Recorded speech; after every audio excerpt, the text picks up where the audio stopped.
measure it flat, it contradicts that. I'm spitting flat facts and that. And I know you don't like that. Google Maps is flat, it presents elevation profiles like that. I'm a spitting flat earth king.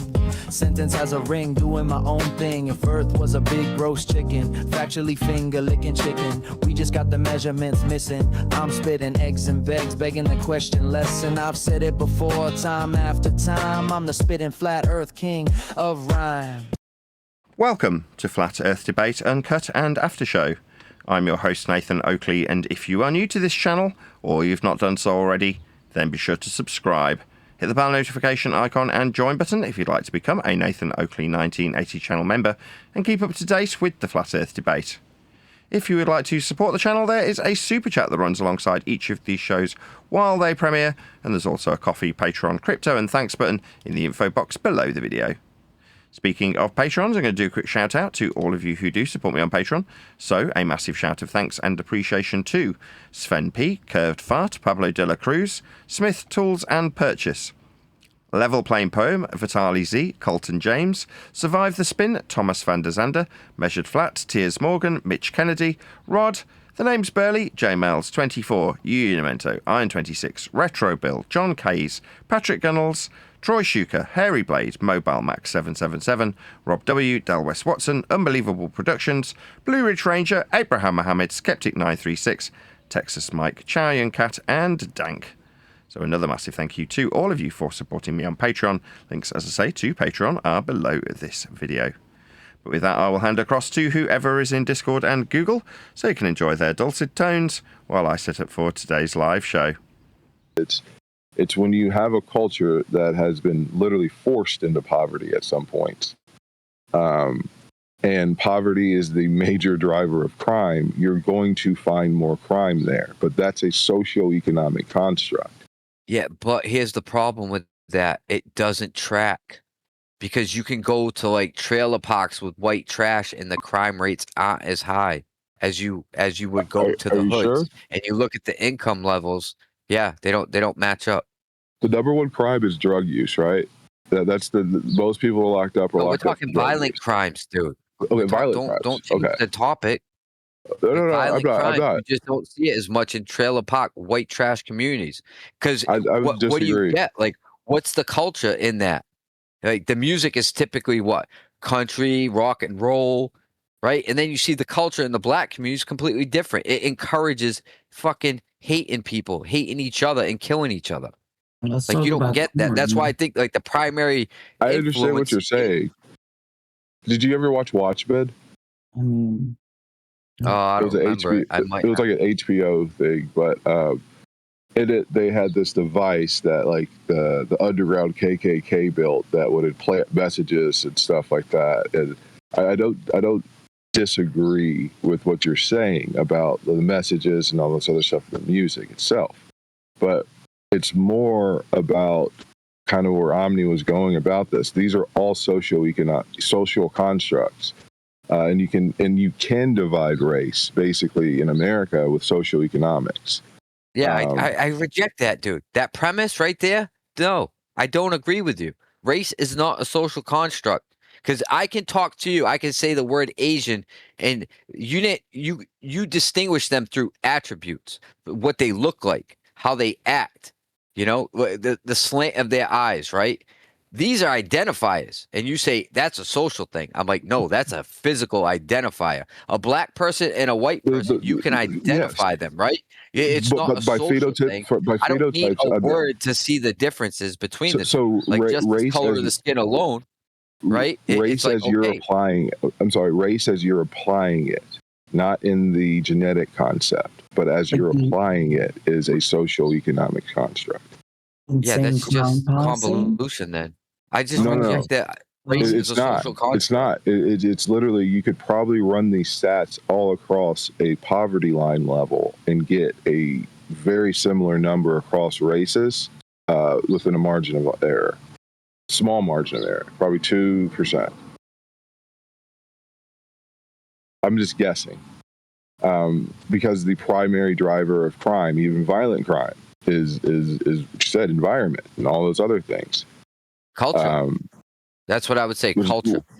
but that's a construct. though. First, I would say it's going to be poverty level, right? When people have and have nots, when you mix those two, you're going to have problems. But if you have all have nots, it's going to be a rough place, right, to live. The crime's definitely going to increase. But after that, it's going to be culture. It's going to be the biggest influence. And then, you're asking me, well, what's creating that culture? Well, I see multiple things that are like influencing that culture. And then you ask me a question like specifically in that culture, out of all the things that are affecting and influencing that culture, do you think this one thing's it? No, I don't think it's just one thing. But even if I did, I couldn't distinguish whether I was right or wrong. So in that statement, right, there is the truth of you can't say just because a person has dark skin that they're criminals. Well, obviously, that's like saying every black person's a criminal. I understand that, and that's kind of where Omni was going with it. But the thing is if you he was trying to imply I was saying that. That was Omni's like route. Try to imply that I think every black person is inherently violent, when my whole thing is no, it's the fucking culture in the communities. They tend to be more violent statistically, backed by, you know what I mean? By the release but what we're of data dissecting now from the is feds. the fact. What's being dissected now is the fact that their skin is dark isn't a driver of these outcomes. The outcomes are driven by those social constructs that we were discussing. The color of their Right. skin is something that is a binary result of those social constructs we were talking about.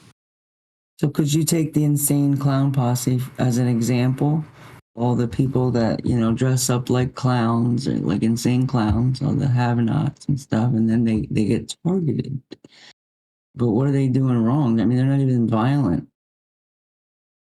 They're just all hanging out. The juggalos or whatever the heck they were called. Yeah. I don't remember much about that. Clown posse may not be a great example of any wider anything. Well, I just remember. I remember I've heard a few of their songs. Due to Napster, like I said, you could get any music you ever wanted.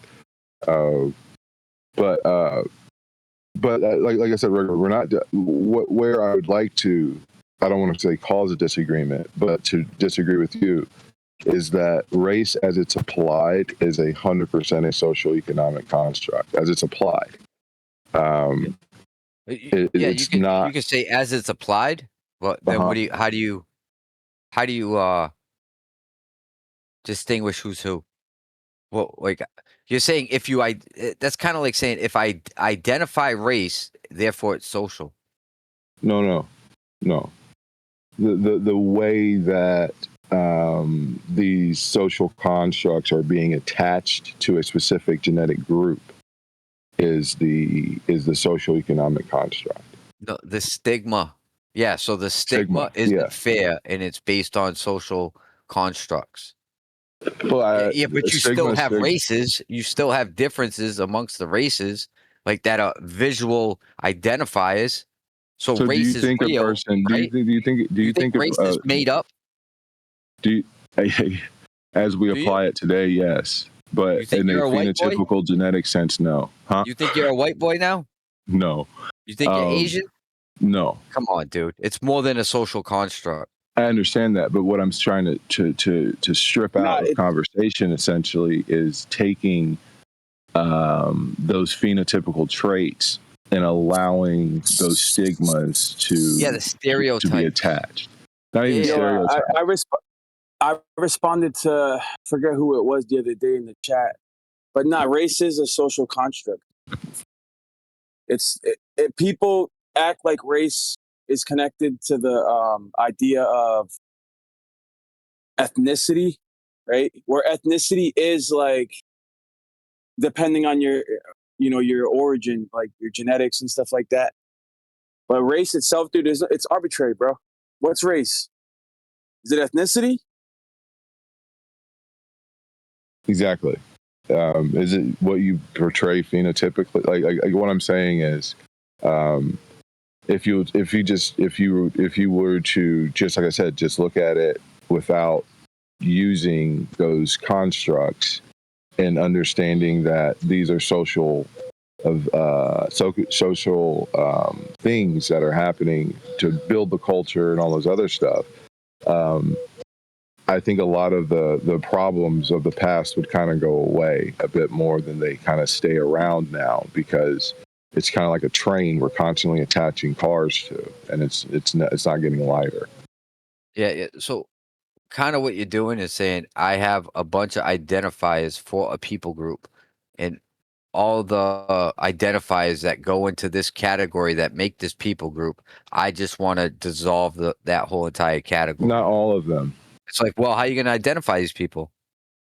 Here, Not through I race. posted it in the race. chat. You can't use anything that goes to do with identifying people anymore. You're just collapsing so this is the categories thing, of right? how we Real quick, identify. let me read this. Race most commonly refers to social classification that categorizes people into distinct groups based on perceived physical traits such as skin color or hair texture and shared ancestry.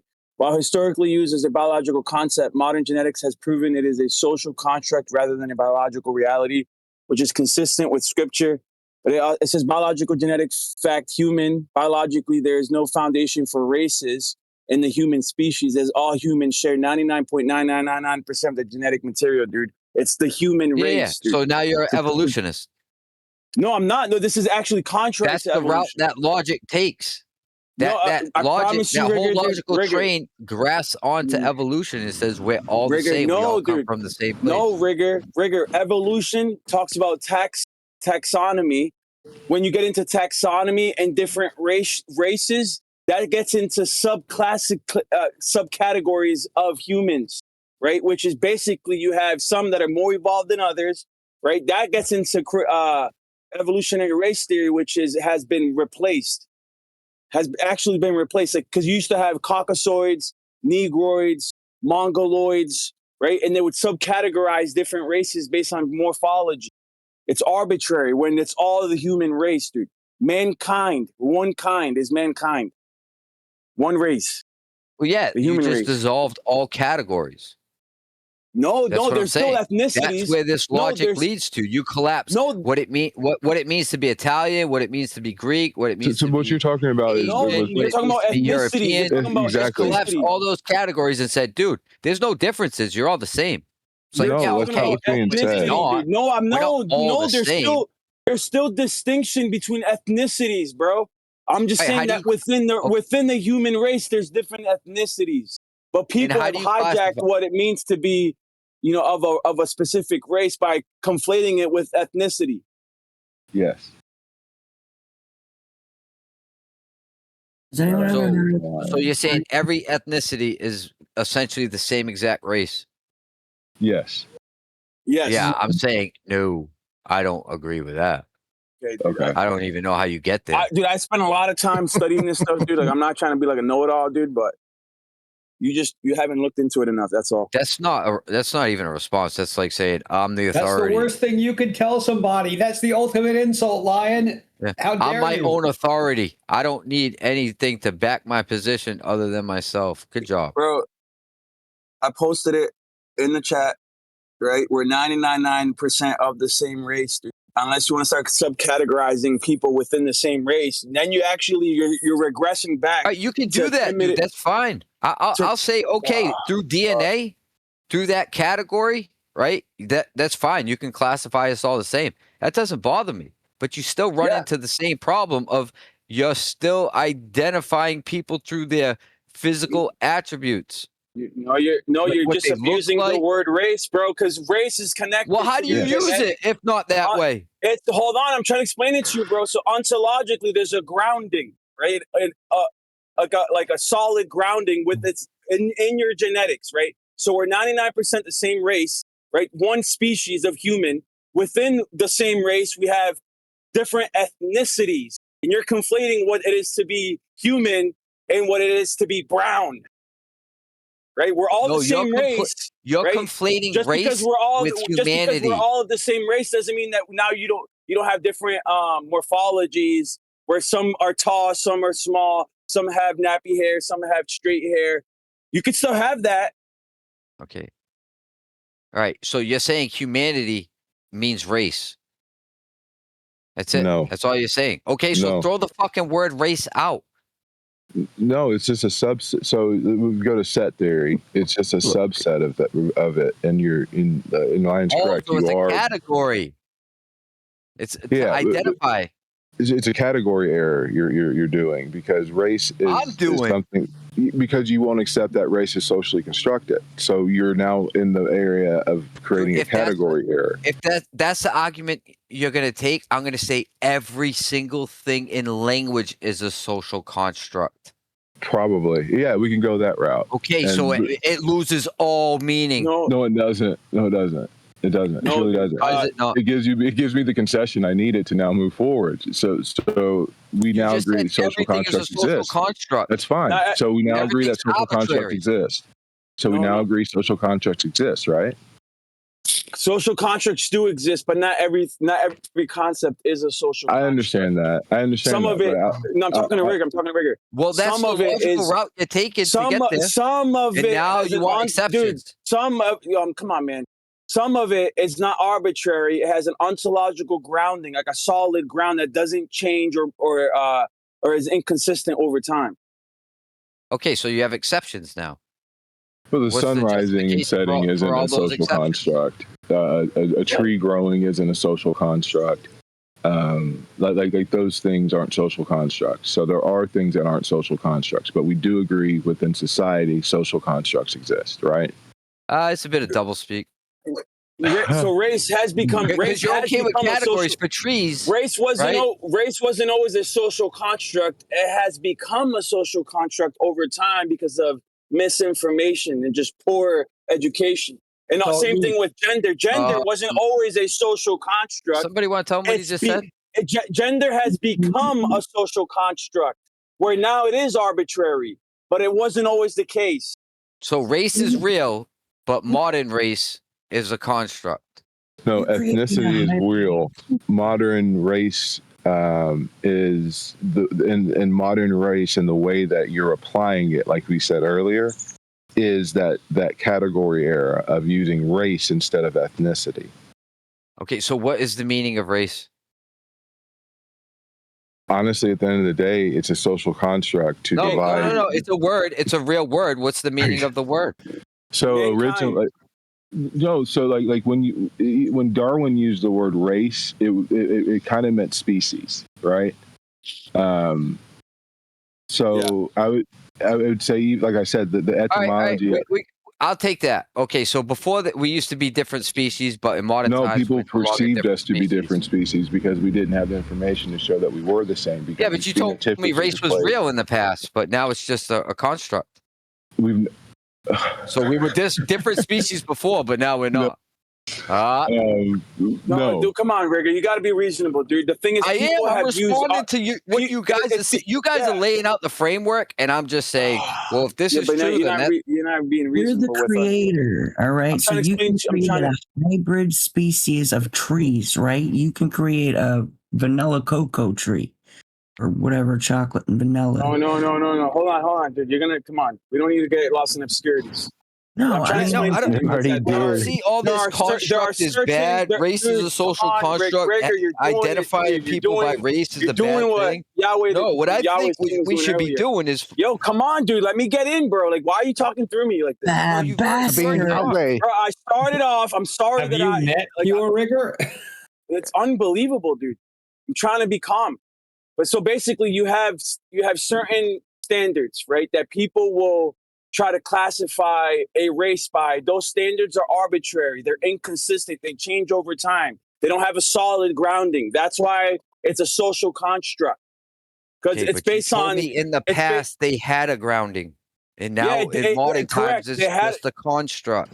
Correct. They had a grounding originally. Right, over time, it's morphed to become nothing more than a social construct based on arbitrary standards. Stigma. All right, now I'm going to try and tie it together for you. Renee said that grounding was speciation.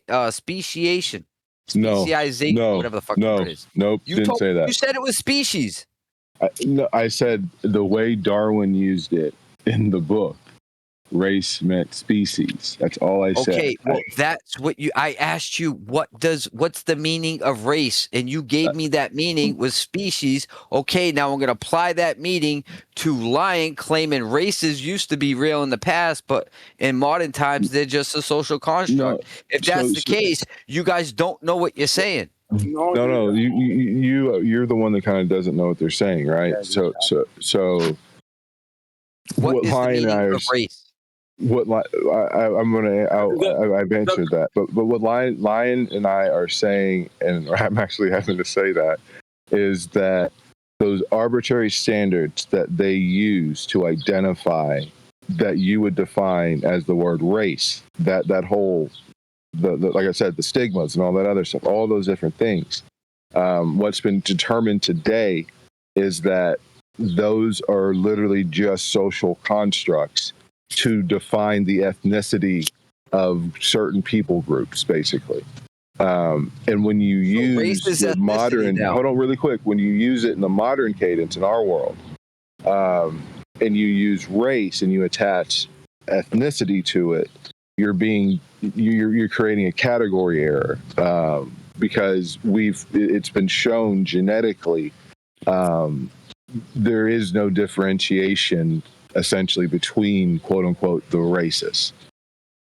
Okay, so when I ask you for what does race mean, and you tell me it's species, and then you don't like my response to that, and then you turn around and change what race means, and you pick a different definition, It's been the same conversation one. becomes impossible to have, dude. No, it's been the same one. I don't know what the fuck you mean by race. He told you that the species. You just keep telling me it's a construct. What's a construct? It's species, dude. Species. Okay, species, bro. Genies. Okay, now. Venus. Okay, so it's species.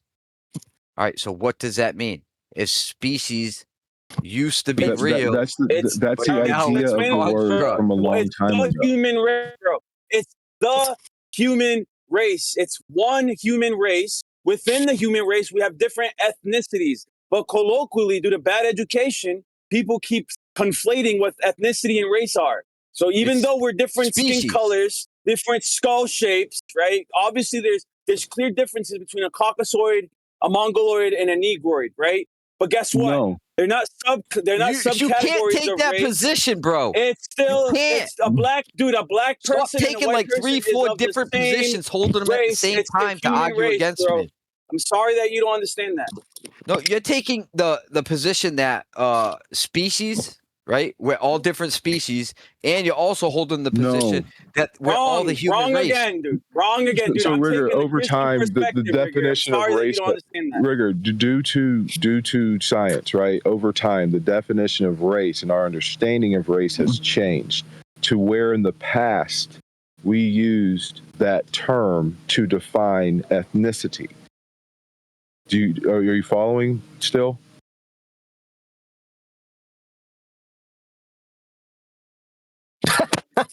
Dude, get on with it, man. Oh, so now due to like genetics, right? We've shown that all we have misinterpreted race to be encompassing in the past is wrong, and when we continue to do that, we continue to do the same wrongs. And that's why when I asked about like hey, race is a social economic construct, and you disagree with that, that's kind of why I kept on going, because you're in a category error. You're not one if you're in 1850, but you are in 2026. Yeah, no, I just disagree with your like multiple definitions of race. I still don't even know what you mean by it. You tell me it's species, then you tell me it's ancestry. I don't know what definition of race to use to even respond to any of this, dude. Like, how do I reply? The definition of race the definition of race to respond to. Difference in the scriptures, bro. If this is not really quick before the scriptures. Don't go appealing to the Bible now. Just I'm gonna do races. Definition of race do a race. There's one human race. That's the definition of race. I told him that he doesn't get it though. That's what I'm saying, though. Within the scriptures, right? We have. Why Dude, are we you have. telling me? Why are you telling me that it's all different ancestry? Bro, You can listen, be of dude. the same Listen, race and have dude. different And within the ancestors. scriptures, we have different words, How? right? Hold on, listen. We have goy, the word goy, goyim, which means nations, right? Ethnicity. And guess what? We also have the word mankind, right? Mankind is the genus, the species. It's the race. We have mankind, the race. And within mankind, the race, we have different ethnicities or goyim, nations. So when we say black race, that's incorrect then. That's incorrect. Yeah, it should just be human Absolutely. race. I mean, that's just like common sense, people. Yeah, I know. It's like Some you're people just think taking it's common sense categories that and there were no collapsing them. airplanes used to hit the towers on 9/11, though. So common sense, I don't know. Okay, Whack. I know. Muslims, yeah. Omni, how many It's a boosters you religion. get? It's a How many religion. booster shots you get, Omni? How much common sense did you need for that? For your 8 booster shots?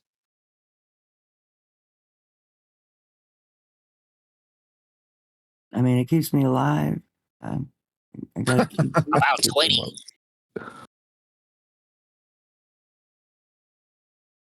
I don't know. If you guys just pick one definition of what race is, one definition of what species We is, just did. We one did. definition of what humans are, right? I could work with something like that. So the definition of race But is you just there's seem to be one human convoluting race. everything. A human is a ape. And Okay, so what we're was all the apes. last We're question? not even fucking humans then. What was We're the apes. last question? I forgot That's the what last you question. just did. You collapsed another I forgot the last category. question You though. turned I all just needed. humans into We're What was apes. the last now. question though? I forgot the last question. Are apes the same as humans? Yes. Okay, so you collapsed another category. Why are you Okay, calling that's us fine. humans? I disagree with that, but Why are you that's where calling you us get into humans when we're just taxonomy. apes? Huh? I said, why are you calling us humans when we're just apes? Because that's our subspecies of ape that we are. All right, so back to species. Subspecies, yeah, of ape. Okay, so we're a different species from the thing that we are the same as. Yes. Okay, no, that doesn't track. So you're We're just a saying human, we're a different species again. we're a human ape. Yeah, but you're saying we're the same. I think we There's are. no different, but we are a different species. I think there's about All right, so it's like 4 or arbitrary 5% lines in the genetic sand. difference. I think it's about 4 or 5% No, genetic difference. now you're being critical because now you're starting to get into subcategories, right, of speciation and all that. And I'm just pointing out the taxonomy. collapse of your categories. No, dude, I agree with you in this case because now you're actually doing the same mistake by using arbitrary standards to classify a species. No, when you go outside of the social constructs, you can then make honest choices when you do categorizations. Humanity is essentially a social construct. It's a delusion that we're outside of the state of nature. That choice was made by an ancestor that was related to a animal that didn't have that same opportunity, didn't have that same environment, didn't have that whatever. I'm a gorilla. Ooga booga. No, Yeah. I disagree, dude. I don't think we came from apes. Okay, that's fine. I think all men came from the same source, but I don't think we came from an animal. Well, we are animals. It even says that in the Bible. So. No, it doesn't say that Is that either, what it dude. says? No, it Yes, it does does. not There's a say that. distinction between. There you go. There's a distinction And why are between you human appealing to the beings. Bible as if Because you like the in it? Bible, and But if you it's don't in the believe in Bible, it. it'd be good. That's disingenuous, dude. I disbelieve. I'm more of a Jeffersonian Bible person. I disbelieve in the hocus pocus. I don't disbelieve in the stories. I don't disbelieve in the. Yeah, but you use it the for morals. authority, something you don't believe in as an authority to like It's an validate. authority to you, and so I appeal Doesn't to matter. It's authority that irrelevant. you It's would not appeal up to. Animals to were you. created first, right? Animals were created, then Adam and Eve, or Adam. I don't know. Mankind. Everything was All right, created after its mankind. own kind. So the closest thing to race would be kind in the Bible. And we have mankind. This is getting stale, and we got Nathan Oakley in the house. Hello. You guys haven't noticed? Oh well, the we guy should keep on talking about, you know, what we're talking monkeys, about. monkeys and shit. Yeah. Yeah, monkeys and apes, because I we're don't know, all bro. apes. I don't think I came from an ape. It's really that simple. You didn't. I think God put us here. God created us, right? He created all men. Yes, walking. But All men. this He is the thing, created. like you didn't Do I come from an think ape. there's different races? Do I think he created all of us a little bit different in groups Oh, of different people in like 12 tribes, 12 different tribes of like unique people groups? Yes. And do I okay. look at the races as different? Yeah. I see slight differences, right? Do But do you I sub look them? at it as like, oh, their differences make them bad? No, I think every race there might be potential where some races thrive in other areas that others don't. And if we learn to fucking work together, maybe we could utilize that instead of treating it like it doesn't exist. Maybe try and find people's strong suit, put them in environments where they can thrive and benefit from it instead of just fucking lying to each other and be like, everybody's the fucking same. Women and men should play sports together and fight each other and You're act straw like manning the everything's argument, dude. equal. Why are you doing that, Rigger? You're straw manning Yeah. the argument, bro. Sabine Yahweh. No, Not I'm the just taking argument. to the absurdity that you guys bring in. No, you can still have a distinction in ethnicities, dude, right? But to conflate ethnicity and race is a category error. We're Dude, not I saying asked you that guys to there's define not race how many distinction. times? And you still don't. I don't even know what fucking definition you guys pick. Dude, I posted it in the chat, dude. It's right there. Just go read it.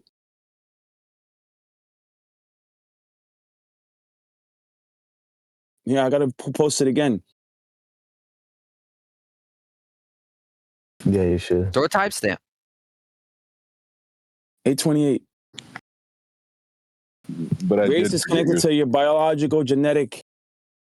Yeah, this is a definition, Mhm. a social construct definition. Okay. Says there's no foundation for races in the human species, as all humans share 99.99% of their genetic material. If you're gonna start classifying different people, right, as different races, you're talking about ethnicity, because we're all the same race. Human. We're all human. Human Yeah, is but the race, right? So it's the for sure. kind. It's the kind. Biblically, it's the kind.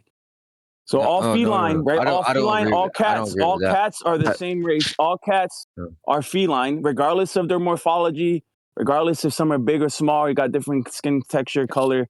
They're all of the same kind, which is cats, felines. Yeah, okay, so I would look at it like, I don't know, 12 tribes, right? That's how I see it. The 12 distinct tribes, all scattered across the nations Yeah, with distinct differences. yeah. It's ethnicity. That's ethnos. Yep. Yeah, and I'd be like, all right, well, that's race. And you say, no, that's not actually No, that's race, but it ethnicity. is No, that's race. ethnicity. Race That's means ethnicity. species, but it Even doesn't mean. biblically, no, even biblically, that's ethnicity. In the Greek, the word Yeah, okay. ethnos, Oh, that's and what in I the think Hebrew, race means. the word goy. Yeah, that's what I think race means. Yeah, well, you're wrong. That's not what race means. Colloquially, the Well, people have that's what I used that. think it means. You just Colloquially, want to people have force used the word. force your critical race theory No, dude. definition of race onto me. And I'm like, No, that's well, not a critical No, race when it's the theory fuck- actually the definition. opposite. when has that ever been It's used? actually the opposite. The irony is that you're actually subscribing to Darwinian race theory, classical Darwinian race theory, which has been debunked. That's the irony. You're accusing me of following evolutionary No, I'm theory. accusing you of having When like you're the multiple one definitions that's and following positions. evolutionary theory now. No, I laid out my position, dude. I'm appealing to the Bible. As far as the 12 Dude, tribes, go look at 12 go read the distinct tribes in the Bible, ethnos. Yeah, scattered and the across Bible the uses nations. ethnos for that word. Ethnicities, All right, 12 so distinct I'll just say ethnicities. tribes are a social construct. Nope. Ethnicity is Tribes based aren't a on. social construct. What if I just say instead of tribes, they were races? Well, no, it'd be arbitrary though. If you're saying Oh, it's now it's a social arbitrary. construct, it can change over time. It can be arbitrary. But Sounds your like- family lineage, your family lineage, like where you come from, is not arbitrary, dude. Like if you came from Iran, right? You speak Iranian, you're of Iranian descent. You were born in Iran, you're of Iranian descent. It's not arbitrary, dude. Dude, I simply grounded it in the Bible through the 12 tribes. It's that simple for me. And I say that tribe, they have specific hereditary roots, because all the tribes were different. They made a point to like point out that there was 12 tribes. And if you're going to tell me that's not a social construct, then I'm going to say, okay, I have an identifier. With that identifier, Well, I'll carry that through time. it's not a But if you social turn around and tell me construct even Yeah, but it's not. tribes, It's if you tell it's me not a not even social the construct tribes as, were not- but the thing is, bro, yeah, Trigger, if- it's not a if social it's not construct. arbitrary. My Like fucking word, dude. gender has become arbitrary. can't you just let now me finish it my doesn't point? matter your sex. It doesn't matter your sex. You can be considered a male or a female Why can't you let me arbitrarily. finish my You point? can't. You can't You'll call stop fucking yourself. screaming at the top of your You lungs if can't I call, do this dude. shit to you. You can't call yourself black if you ain't black, dude. Like actually, Why at not? least your We're all the father, same. has to be black. It's just a Your racial There's mother no has to such construct, be thing black. bro. as black Even unless if- you're a Rhineland bastard. Yeah, but you see how you're I'm just trying to make identifying a point, dude. race and then saying you're not justified in like holding the same position as this other race holds? But you're telling me there's no difference between No, me but and you can this have it. person?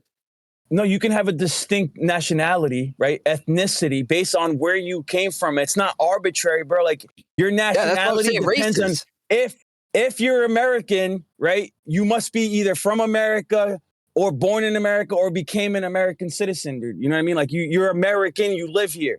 Now, if you've never been to America, how can you call yourself an American? Okay, That would so be I will arbitrary. try. Are you still going? All right, so Yeah, I'll try and because if explain like, this. do you understand what I'm saying though? Pick back up. Like, how can you call yourself an American if you've never been to America or I have don't give no a shit about your non connections to this sequitur. land? Yeah, I don't care about your No, it's not a non sequitur, bro. I'm trying to show is. you how it can't be arbitrary. It's so far from my point. I built my grounding through the Bible. I said there's 12 tribes. Instead of the word tribes, I will just substitute tribes for races. And It's that you're simple. still, Yeah, you're still doing the same you're category doing the error. same exact thing that That's we not called you out for category earlier. error. I told you how in How? the scriptures Explain it. the 12 tribes of Israel are known as ethnicity. Right? Ethnicities, yes, from and that's what I'm Ephraim, calling race, you dumbass. From Ephraim, I'm not Ephraim, subscribing from to your Ephraim, fucked from up Ephraim, blah, da, da, da, da, da, da. I'm multiple talking, dude. different I'm definitions talking, of dude. what Shut the race fuck means. up. Morning. Good morning. Good I wondered morning. where we were. Yeah, we're in worldwide debates, so I've been challenged by Len to go in for a couple of hours and keep it pleasant. I'll be completely brutally honest. He's suggested that he'll pay me for doing this, which is the main reason I'm doing it. So there we go. I've got plenty of material from worldwide debates, but I'm pretty sure I can remain pleasant for a couple of hours whilst in there. At the moment, there's a raging debate. My God. At the moment, there's a raging debate. I was just going to say, way to go, Len. There's a raging debate going on in there at the moment, and I will rejoin the connection to worldwide debates so you can hear their interactions with each other. And I'm sure at some point they'll drag us into the conversation as well. So we'll see how that goes in a moment. Before we do, though, Oh, boy. I'll ask for comments from you guys before I reconnect us to the server. So if you've got any comments, make Okay. them now, because we will be being quiet until we're invited to chat. I have one. Let's listen to the intellectuals talk. Yeah, I mean, at some point we will get dragged into the conversation, and you know it. In the meantime, just pick your battles, Neil. I know you were itching to interrupt earlier because they're talking about stuff that's geared around Christianity and faith. But just try and bite your tongue. You know, pick your battles. You know what I mean? I did. I bit my tongue 3 times. Ah, okay. I had to mute your line, actually. But I thought, see, that's the whole thing. I thought just we can hear each other in here. That's how it is at the moment. I figured you had to mute. I mean, if I open the line So for them, you're That's what I said. abusing you're abusing the word race, right? right? Trying to act like it's. And I will eventually reconnect it so they can hear us, we can hear them, and therefore, if you do interrupt, you will be heard by them. But for the time being, I'll just connect us whenever, and then eventually I'll open our line in there so we can be heard in there if we're asked anything. We'll see how it goes. It might be the case this is a really easy couple of hours for me and I just end up sitting in here. We'll see how it goes. Anything else to add before I do connect to us, to the worldwide debate server? No? If you are an audience member and you did want to hear the preceding 30-35 minutes of discussions from worldwide debates, become a member and then you can hear what's led up to this point where we're joining them live. Nation states of different complexion, You're saying that they're different races now, just because they're a different color than you. Oh, I don't need you to tell me what I'm saying. I've stated my Chameleon. position rather clearly. Yeah, because they're a both different color or tribes they got a in the different texture Bible, hair, therefore right? they're a different race. Ethos, That's right? wrong, dude. Ethnicities. I refer to that definition of race. That is literally where I get my foundation for the Yeah, and you're definition of the wrong. word race. Yeah, and you're You wrong. don't have to like it. You don't have not to about accept my liking it. definition, It's not but an I don't emotional- have to accept your It's not an definition emotional either. appeal. I'm not appealing to emotion, dude. I'm trying to explain No, to you're you. just fucking right, talking that through me. race is grounded in genetics. 99.9% of all human beings are the same race, dude. Yeah. No, we're the same. Whatever you say, human Lion. beings. The same DNA as per human beings. But do you think there's other DNA, like they're trying to break the genes? There are some that are born, even those that are born with like genetic mutations, they might have extra chromosomes. I still consider them part of the human race. They're not like speciating or anything like that.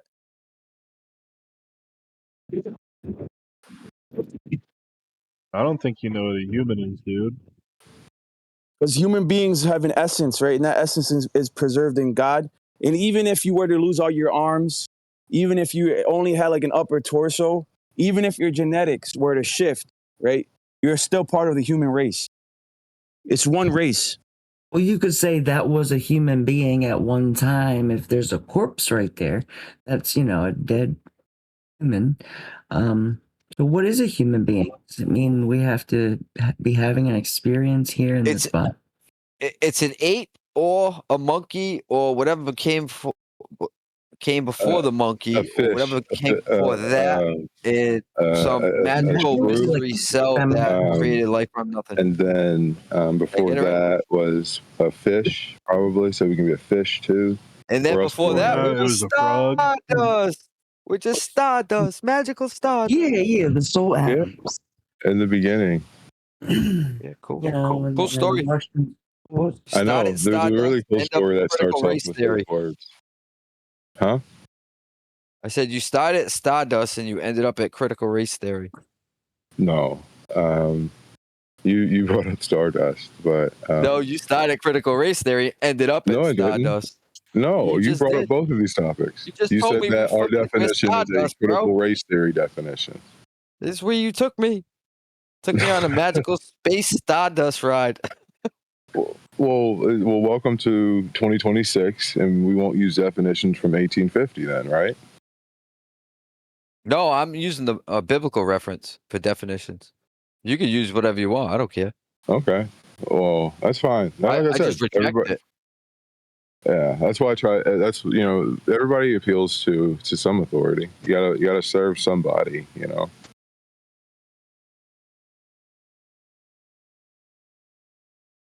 Those guys were. Huh?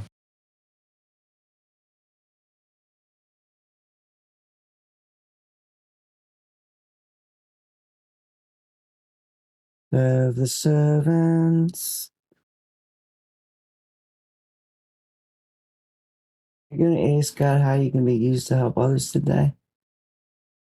You're going to pray for your enemies. You're going to pray that your enemies get exactly what you pray for yourself. Any mods in the house? Appeal to mods. Why, it's going to be a show or what? Yeah, Dawn needs a prayer. Hopefully not in the main room. There won't be a show. A shit show? The shouting at you will begin shortly. Oh, yeah. If Riggs allows this in the main room for even more than 20 seconds, I will be boycotting everybody. Promise? Promise? No, I already boycott you all, but it will be on level 2 awareness. Oh. ×2 repeat of the same offense. Demons.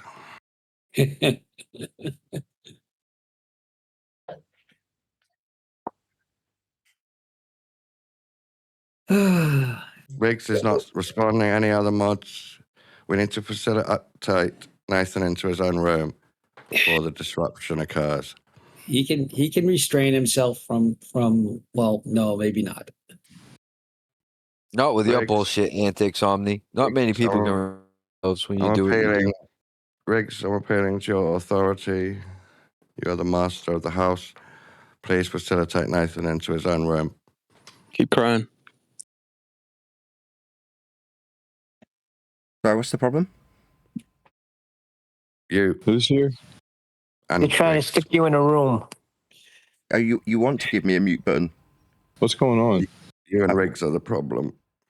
I don't Me and really Riggs? understand what the problem is. I mean, No, I hear people Nathan and bleating Riggs. at me constantly to be in an open space without any control over it. Now here I am in an open space that you want me to be in a separate space that's controlled by me. Is that correct? That's not really an answer. So your objection, Dawn, is that you want me in a space that I can control, correct? Rather than in a space that's not in Whoever's my talking, control. you're cutting out. Yeah, he is. The monkey or The demon. There's a monkey talking. Well, Yeah. he's got a really bad microphone. That's the problem. His microphone is super cheap and generally broken. Hey, I just got here. Why y'all talking about me behind my back? No, not you. No, I'm not talking about you, Kool-Aid. Yeah. Here we go How again. bad is your mic that you just feel so accused? It's the worst. How you guys doing this morning? I'm good. Cheap. Dawn, are you a mod? Did I get an No, answer? just by temperament only. But do we get a conclusion to that question or what? What does the power mean? The problem is what? That you want me to be in control of a space rather than in a neutral space. Is that correct? In reference to anything or just out of left field? Power! You have a role that says power. Oh, power. I think he tags that with like people who are fierce or something. Okay. Guess I won't get an answer. Let's chat among ourselves. Well, Don, I'm hoping that the mods will listen to my cries and appeals and facilitate Nathan into his own room. Dawn's scared. We don't distract and affect all of the normal, sane people. Hopefully you can agree with me on this, Don. That's an ad hoc. I'm cool with that, or I'm cool with hanging out with you in a different room whenever. No. To make our full SJW point, we have to move the demon into the other room, not the main room. Let me get straight. Sure, Why did they all- support you being called that. I second the motion. a demon. I hate to say it, but Don is right. That I'm a demon and I need thank moving. Shut up, freak. So far I've been called a freak and a demon. Okay, seems reasonable. I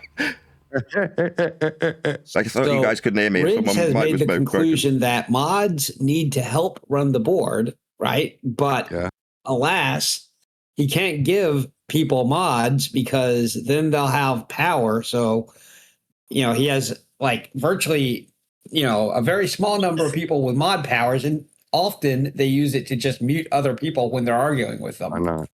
Roots, can you hear me? Why can't you just behave yourselves and speak one at a time? You think right on eggshells mutes people while he's arguing with them? Roots, I appeal to your justice and humility. I'm sorry. What's up, bro? Just so we're clear, this platform isn't neutral enough for you. Is that instead correct? of the main room, because otherwise he will toxicate all of our friends with his. We heard that. I've heard it 4 times. Riggs doesn't actually want this in the main room, but Riggs isn't going to be the person to make it happen. Wants even what? though People I fell being out called with him last demons? time over it.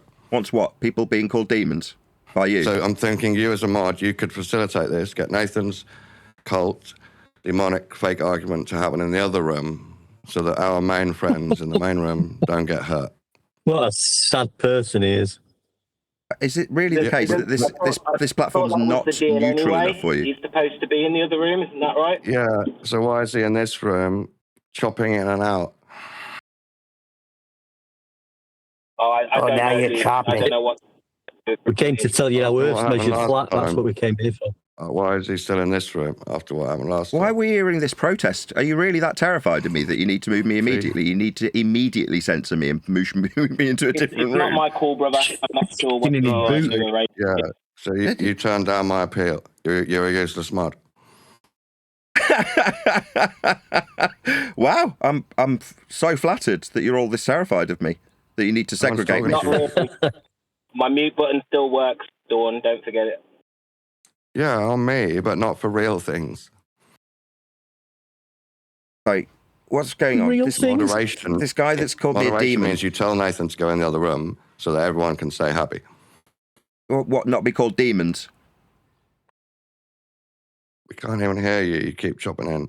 Go to the other room. Nothing wrong with my connection. You've called me a demon.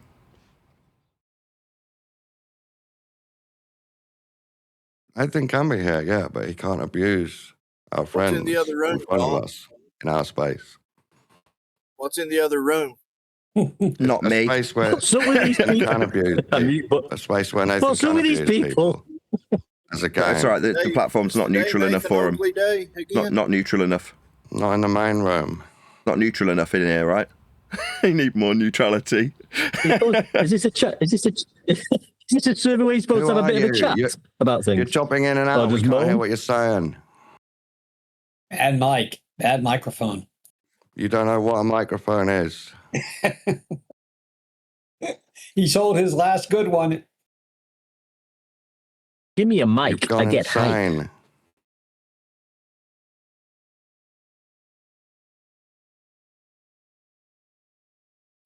Wow.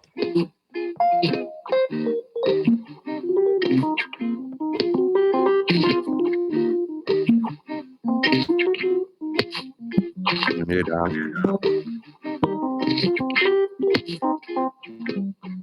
8%.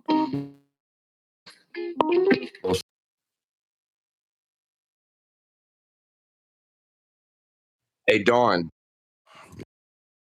Real quick, while it's quiet. I know I made a side point or whatever, but I hope it wasn't like too, out of your authority or whatever. About the topic yesterday. Like I don't know if like there was a different defense. There's no defense needed. I mean, dude, I'd love to hear more about like why one thing made you think about another thing and all this, and it was interesting to me. So. Oh, yeah, I know you get that because you're similar to me in that way. Flat Earth is a red pill. Andy was just being silly and he didn't really hear me out. I got you. Okay. I got you. Thanks, buddy. He doesn't hear anything out. He thinks worship is a bad part of prayer and people should know better. But then he was proud that he did a prayer. Poor little boy.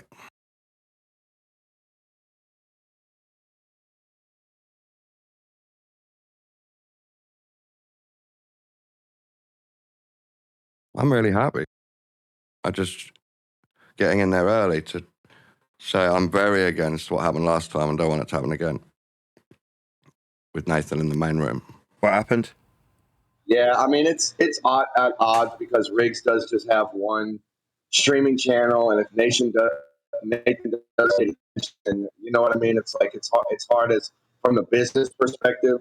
You know what I'm saying? It's not our business and all that, but I don't care which room he streams. It's about hurting his friends by letting a demon abuse them. I think what happened, Nathan, last time was you used everybody's words against themselves when they was trying to explain how Earth was measured globally, and they was explaining how it was measured flat. I think there's about 25 of them. Second room is the main that's what room. happened. You don't make us move. That's a fair compromise. The logic is keep Nathan. To be fair, my signal is now not going through to Discord. So where they're saying they can't hear me and my mic's dropping, as far as I can see, my signal isn't going through anymore. Now it was, but now it isn't. I've just refreshed the Discord server, and nothing I'm saying is going through. So something's altered that's beyond my control because I've gone and looked at the settings. But hopefully some of you guys can keep an eye out if it happens in the main room and tell me later, so that I can note it down that Rick's done the same thing wrong like twice. Literally nothing I say is being heard in there anymore. Complained. At all. Nathan, it's me, Roger, that I love it when you allow me to suck your balls. You own me, and thanks for giving me the opportunity to suck on your balls. I really appreciate that, bro. When you just Later turn panel. up in a room Bye. and this is how grown men behave. Well, I'm more concerned with the technical aspects of it. I can't actually be heard in there at all anymore. So something has altered in terms of the settings that I've got no control over. Because a minute ago they could hear me, now I'm not being heard at all. Why don't we just pop back into? Why don't we pop back into our server to see if they can hear? Because if not, then they did something on that end. Okay, jump into our server. They obviously don't. They obviously don't want to talk to us. Just jump into our server. Don't want to.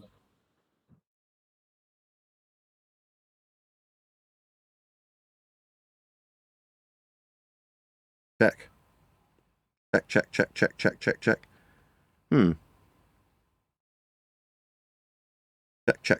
Check. No, nothing's coming through.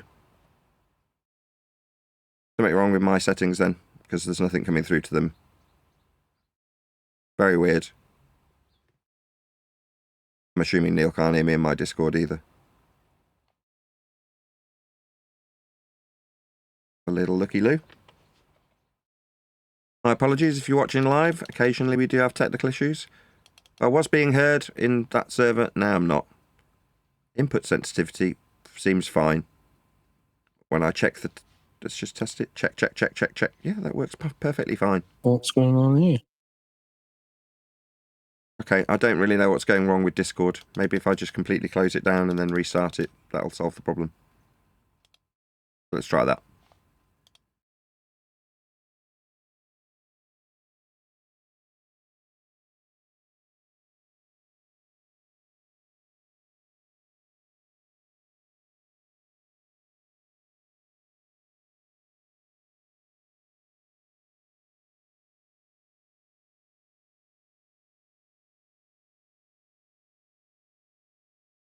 Check. Check. Now, something's gone wrong with my Discord. Nothing, Nathan. Give us a full sentence. Check. Testing 1, 2, 3. Can't even hear me. I can hear Neil. He can't hear me.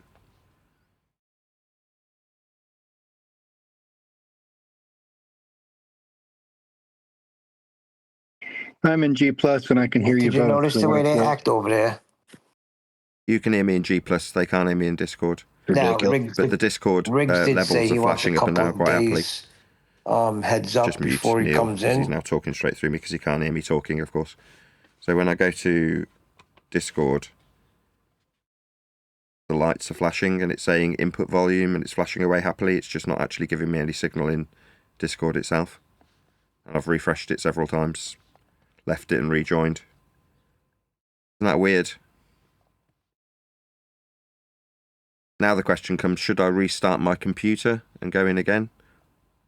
Because I've effectively got no Discord. If they can't hear me in there, there's nothing much I can do. You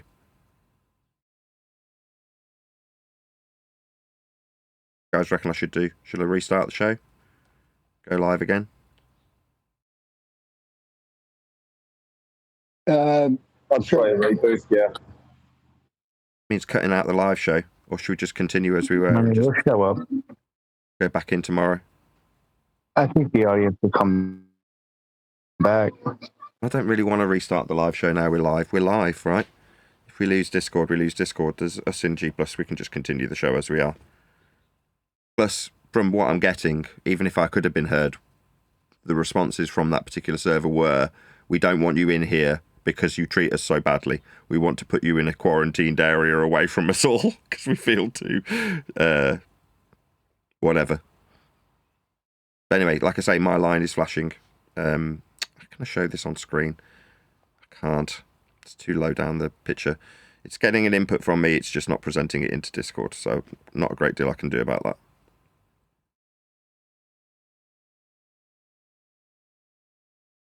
Well, I've got Neil and I think one deck stuff in the Discord, and their mics are open, but obviously they can't hear you.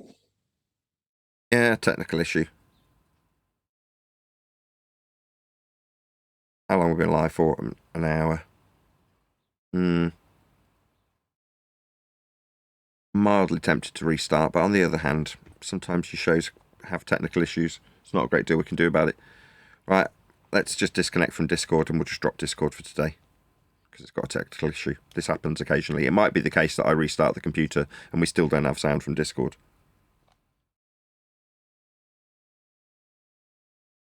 Can you still hear the worldwide debate Discord, even though they can't hear you? You'll take the proper measures and move us, right? Yes. We can hear them, but they can't hear us. All right. Thanks a lot, Rick. You're a good guy.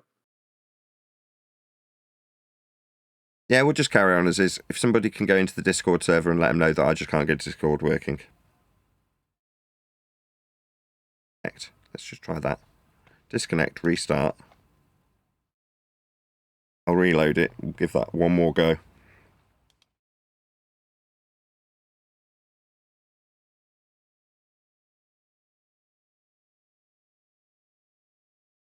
It was kind of fun listening to them complain about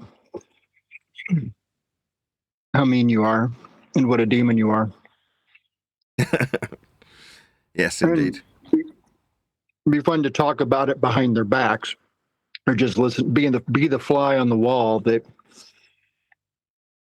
they can't hear you, but they think you're in the room. You want me to go in and just be a fly on the wall? Yeah. Oh, that's no fun if I can't interact with them. Yeah, but they're gonna see you there, and they're gonna try to interact with you, and you're just not gonna say anything. And maybe it'll drive them crazy. I don't know. The quiet demon. Yeah, nothing's coming through. I was just in Discord. I couldn't hear anything. Riggs has no problem with us going in there. Just as, regular guys. He just said that the room is not made for that. If it gets too many people in there, then he'll have to move us. But he said we can go in there. Don't thinks he's entitled. Okay. Well then, if we can just keep, they can't hear us, so I'll open the line. We can hear them moaning about us. So, You don't even know that they're but the thing is, in your 7-year timeline, we did fundamentally change the money, and I think it's like 1972 when we linked, when we decoupled the dollar. No, but that's nothing to do with it. That's not what I'm talking about at all. I'm not talking about. I'm not talking about like a lot of people when they Don't you think that would be a bit more substantial? No, only if you're looking at like the mundane story they sold you. I need a minute. What do you call it? What do you mean by that? It's like the academic version has all the quibs and whatever. I'm just saying this. Check it. Every 70 years they.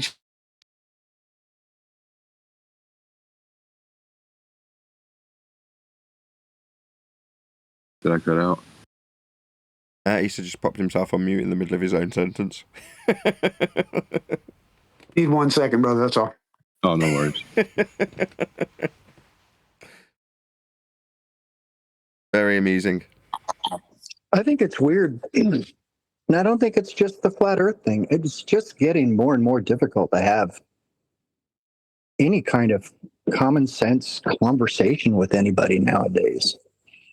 I don't know if it started in 2019 or what, but this, a lot of people are calling it an awakening or whatever. And because people are finding out stuff that they didn't know was true. Oh, no worries. Yeah, but so like I think coming off of the gold standard isn't shit compared to the idea of what I'm talking about. This is like beyond. Like money is just hold on, though. It truly is the exact idea you're talking about. It's just one layer decoupled from gold, right? So digital currencies, all that other stuff, No. We operate off of a credit system anyway. Like, I mean, this is where some of the sovereigns and I align, and people get me mistaken. Is that what I'm saying? Is that the only thing of value in our system is the bond that you gave them as the birth certificate. It's an indented deed. You, on a private side that exists outside of the system, right, gave them something of value. They turned it into a line of credit system for your citizen to access. That's all. And so when they did that, that's the only thing of value is obligation and promise to pay. So that truly happened after. I've got one more trick up my sleeve that I can try. Try this.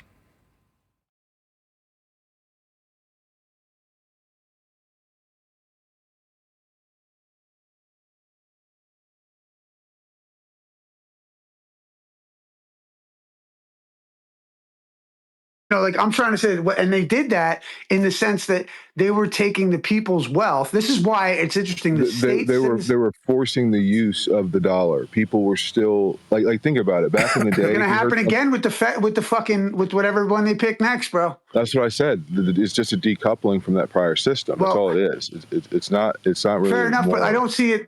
Yeah, but I just see it. It's still like I don't know. It's a decoupling because it sits into the whole paradigm of the thing. Like in my eyes, like like this line of credit it's supersedes like any of this. So think about it like this, right? With the income tax, America has a quote unquote revenue stream that they can factor out to the world at a high margin due to other things, right? But that is essentially the system, right? That's how we issue the fiat currency.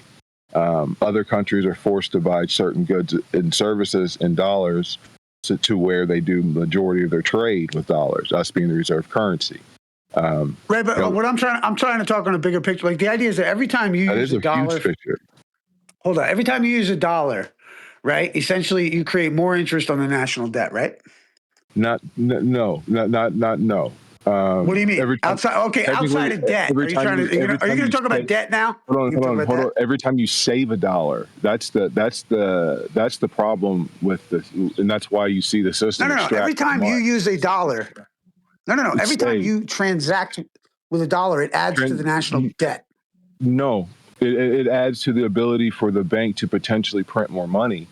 But those money printing is backed by bonds, essentially, that have other securities behind them and stuff like that. Dude, so every time you save a dollar, that's when you start fucking the system. That's when the system starts becoming out of balance, and that's why the Fed literally looks at wage inflation as a metric to raise interest rates. It's an archaic view, but basically, I'm just saying you're looking at the forest through the trees. It's like all I'm saying is that like I understand some, or I get where you're going with this in a certain sense, but it's really just part of the mundane part of the intricacy of this thing. Whereas in total, I don't think like that even fucking matters, man, because all they are concerned about all I'm concerned about in regards to this aspect of it is the idea that they have established every 70 years new money supply. The way this system operates is off of this is why some people say that they want general amnesty, because the only reason they can print money is when they get more birth. That's what I got to ask about real quick. The idea is that if they're going to print more money, real quick, if they have to print money based on the instrument that was given to them, like there is no real value of things. The Fed just controls the interest rate. The Fed decide hyperinflation should have happened years ago. And fucking, the system is based on a question. Maybe it's letting you go with it, Anu. Man, when you say the banks print more money, I don't think the banks loaning money they don't have is them printing money. So I support with it, but I don't know if that it's not. So not the same. It's not. Yes, it is. Yes, it is. It is the same colloquially. It's not the same in them actually printing dollar bills. Right. Okay. Sure. They're expanding the money supply. Yeah. What is that? M2, right? Yes. So it is colloquially the exact same. There is a mechanism that you're missing. It expands the money supply, which is what printing money is. So I think that one of the big gaps in understanding is quantitative easing and the limits or controls, if you will, around that. So it's not there. First off, I don't think there's any connection between birth certificates and there's no direct connection between birth certificates and the money supply. I'm aware of this. There is. Essentially, there is. Think about it. It's based upon the tax that we can collect to pay these bills and so like that. So kind of. I mean, yeah. That's so the connection that he's talking about is a hypothetical connection. Different. Yes. Yeah. I don't think there's any evidence for that existing. I think it's a theory, if you will. But no. My reasoning behind this is just, and I was making a grandiose point. Like, remember we were talking about a big historical leap, right? So, like, all I'm trying to say is that you have to give them a birth certificate, which I'm saying is what's called an indented deed. That indented deed is something of value. In order to show the value and to give you that value, and for you to partake in the system itself, right? That you were given a citizenship card, right, with a social security account number that you need to go access your line of credit, right? No, not. Go fuck yourself then. I'm just saying, like, okay, look, dude, this sounds normal. Like, most people without understanding LLCs and all the rest of it, and without getting all intricate about it, I'm just trying to say that you need that social security account to go there to be able to access your line of credit, because this is what it was designed to do. And the accounting, what I'm proposing is that the accounting on the United States behalf regarding the what do you call it, the principal and the interest of the national debt is owed to the individuals who gave them the birth certificate. It's unaccountable and complete fucking, like, I mean, some people go so far as to say it's fraud. I don't think it is, but it's the idea that it's this idea that one second. Go tell him to go Let fuck me just himself. What a finish this man 1 child. second, dude. What a I'm making a fucking man point. child. Okay. So granted, whatever. I'm talking to you. The idea that you would the interest and the principal and national debt is actually owed to all the people who were the creditors. The people don't know that they're creditors, and regardless, every 70 years they change the money supply. I know what I'm talking about is legit. I mean, I get the speculation, but look into it, Renee. I'd like to respond to talk with your buddy. He's trying to talk. I'd like to respond to I'm not trying to respond to the dead. You know what I mean? I don't let the dead bury the dead, bro. This is like just some other shit. So just so I'm clear on this, are you in the camp that says that there's a enormous bank account with my name on it that I can access if I know how to correctly refer to it? Is that what I said? I'm wondering if you think that. No, I don't think that's the case. Okay. No, I don't think that's the case. Okay, you're aware that is part of the sovereign citizen mythology that you're. I know, and as I clarified, I said this is where I'm not a sovereign citizen. No man could be sovereign under God, right, Omni? So the point is that I'm just talking about this particular issue, and this is what you need to do to get a fucking bank account and access to your funds. That's all. I just wanted to make sure. Omni, let me explain. Real quick, Omni. This is the thing, right? They're misinterpreting what he's saying, and that's a lot of people think that, right? The point is that every human being, right, in America, they're worth something, right? It's like a farmer who has cattle, right? The cattle are an asset, right, versus a liability, because they're gonna produce, right? Both. So over your head, right, when you're born, it's a potential energy, right, that you're gonna put into the system through work, through labor, right? You're gonna produce. Hopefully, most people in the population are producing. Most of them aren't leeching the system, right? Most are going to produce. So there's this potential number over your head, according to the government, an estimation of how much money that person is worth in their lifetime, how much you're going to produce in your lifetime. And based off of that metric, they can then print money or run trade deficit. That's not okay. So I agreed with everything you said until that last part. So if you say that in order to print money, the mint plus the Fed have to believe that America can make good on its debts, that's a statement that I would agree with. Yes, that's what I'm trying to tell you. Okay, so if you say in order to print money, they have to have a certain birth rate, because the money is directly tied to a number of individuals by their birth certificate, by an account in the name of that birth certificate. I don't agree with that. The Social Security account in their birth certificate is a liability for the U.S. in terms of debt. So having more people with more Social Security accounts doesn't have a direct, as far as I'm aware, have any direct impact on how much more money we can print through like quantum easing and stuff like that. It's just about, dude, it's just about accounting, Omni. You're overthinking it. It's about liabilities versus assets. Most citizens are considered an asset. Yes, some of them will leech, some of them are on welfare and EBT, and then eventually there's Social Security, Medicaid that you have to factor in, right? But most human beings in America are producing. Right, we're contributing to society as a whole. That's what. So when they do a census, they factor in how many people are in the country, right? How many people are actually producing, right? Because we are a value, right? Citizens are a value to the nation, dude. Okay, so I wanted to respond to this way back. We're So literal what equity. about corporations where you have one person running a corporation, but it creates a substantial amount of value?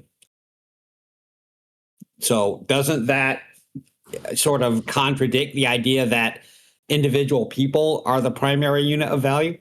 No. Let me explain to you, right? So what do you think that was what gives the government the right or the backing, right, to justify taking out loans? Taxpayer money. Future generations of taxpayer money, right? That's how they justify those big ass loans. That's the promise to pay you back, a guaranteed payment. That's how it works on just a basic fundamental level. So the people are the equity. Also, I don't disagree with that, though. People are the equity, but there is no. So they take it as a collective whole, right? Because we are the equity, and then they will be able to say, well, we need to increase these budgets, and the Fed will issue bonds and sell to the market to banks that are mandatory able to have to buy them. Those banks will then have deposits that they can then fractionally reserve lend. They will then lend those out to corporations. All of this time, the inflation that you're looking for, the hyperinflation, it went to assets. It went to homes. It went to the market. It went to art. It went to assets. Yeah, the interest primarily goes to the banks. Yeah, all the money pretty much cycles right back to the bank. Something went wrong. Well, it's not really the interest. It's the access of that quote unquote free money that the Fed prints and QE and things like that. Quantum easing, not quantum eraser. Yeah. Interest is their free profit, dude. And when they profit, Cutting Kool-Aid off in Let from Thoughts Land. Right? So their profit does come from the interest. So all the interest does kind of go to the bank. He's right about that, and that's where they're getting their value. I mean, sure, they can create more ghost money and have value there. Here's They're the also thing. getting value off of the profit. Oh, sorry. I was just gonna say, you have to think, look, dude, the SEC is licensed to do this, and you're granting them access to do it with the promise to pay. What I find interesting, and just some of the intricacies of it, is what do you mean the SEC? What do you mean? Like the SEC licenses the bank to convert and create those funds or have those funds accessible to you. No. They're not licensed to do that. The banks aren't licensed by the SEC. The SEC would monitor the securities potentially that are written between the banks. Correct. But the banks aren't licensed by the SEC. But are they not SEC members? They are regulated by the SEC. That is incorrect. Okay, then I guess that's forgive me if it's not the proper terminology used by them. But the point is, they would need to. They are it's permissive. So it's like they're under that agreement. That's a working agreement. And all I'm trying to say is that the SEC, the bank, and the, let's say, the Fed or whatever, they are using for instance, if you're familiar with the idea, and Renee, I don't know if you know about this, the back of your Social Security card has a number. Do you know about that? No. So, okay, if you look on the back of do you have it with you? Go look it up, bro. Please do this. I don't have it on me. Okay, just check it out. Just go look on the back of it, right? It's going to have a letter. Hold on, dude. It's going to be a letter and 8 numbers. Now, if you pick up a dollar bill somewhere, you're going to see a letter and 8 numbers and then another letter. Look this shit up, bro. The letter signifies the fucking federal branch. There's 12 of them that are listed as A through F or whatever the fuck it is. And that's the printer. You authorized the creation of this money.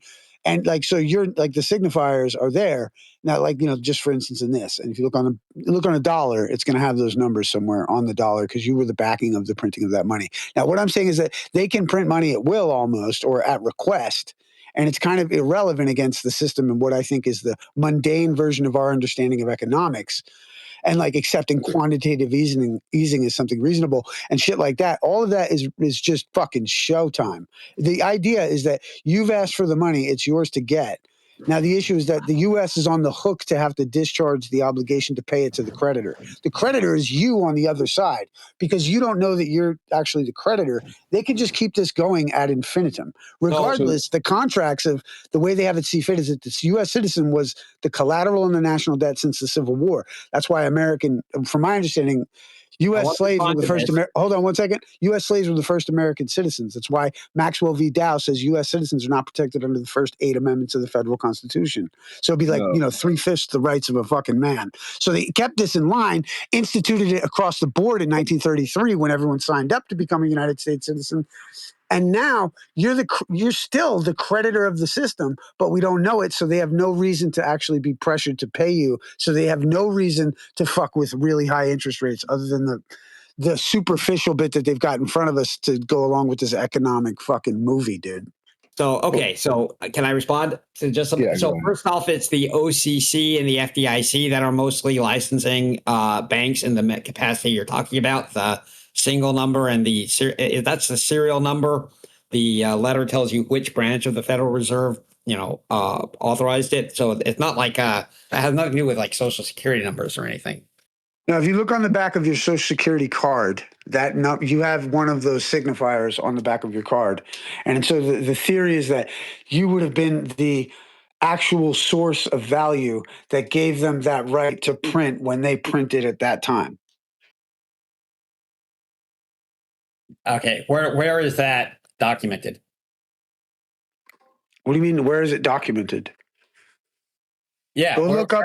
Oh, do you have it? Do you have a Social Security card with you? I don't have it right on me. But all right, well, go get it. And there's 2 things I'd request for you to do. Some states have them, some states don't. Mine did.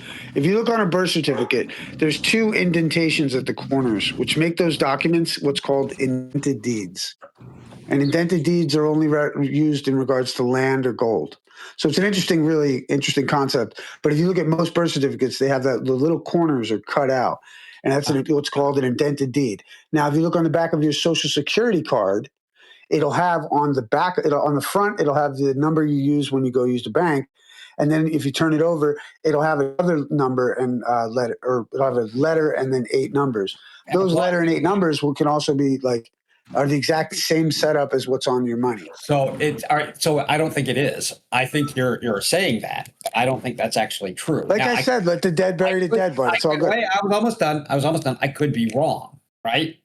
I could be wrong about that. So can you point me to something that says that those numbers on the back, which I think are just like serial numbers or tracking numbers used for internal, print batches and stuff. Can you show me? I'm just proposing that print batch or whatever was allowed, and it was built off of the credit of your application to join the system. That's all I'm saying. And that's what it looks like. I don't know of any official. And you know what? There may very well be within a federal code of rules or some shit. I don't know. I have not, but I know that, and I'm under the impression that is what those numbers and letters signify. Okay, and my question then is, why do you think that?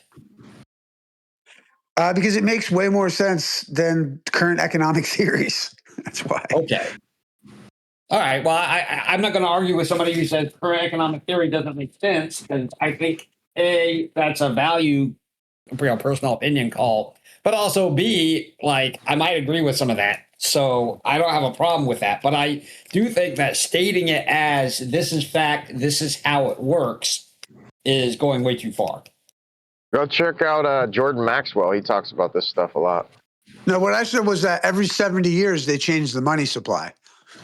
I was just walking through with Renee about some of the details along the way. Yeah, I heard that. Right. I changing the money supply every 70 years also seems like kind of a value judgment, because it's a lot more complicated than that, right? Yeah, I know. It's just fucking history, and it's so fucking complicated. Well, I mean, I don't know if that's sarcastic or not, but it is pretty complicated. So just saying it as a patent fact, I think needs some amplification. 1790, they had money that went up to 1860s, and then we changed the money, and then we went up to the 1930s, we changed the money. And then in 2001, they blew up the financial section. In 2001, they fucking economy. And I think they're priming this would never see it. That's what it looks like. If you can have pattern recognition, bro. I don't know what to tell you. Right. Isha, I posted my social security number. So what should I look at? Don't need to. It's an unsubstantiated claim that he made, and he's kind of danced around that fact. What are you doing, brother? Hey, it's a long time. Yeah. What's up, man? How you doing? I know I talk forever, dude. You got to step in if if you need What's to. Brother. up? I don't know if you were doing a show or what the fuck. Up is perpendicular to a flat plane. It's an orientation. No doubt, brother. I'm still flat as fuck, dude. You know the deal. I think you're going over the top a little bit, but I love you for it. Over the top? I miss you, dude. Yeah, well, you're fucking wrong. Come on, man. What are you going to fucking tell me you're not? Over the top would also be an orientation with respect to a flat plane. No doubt, man. Dude, there is an up and a down, you know?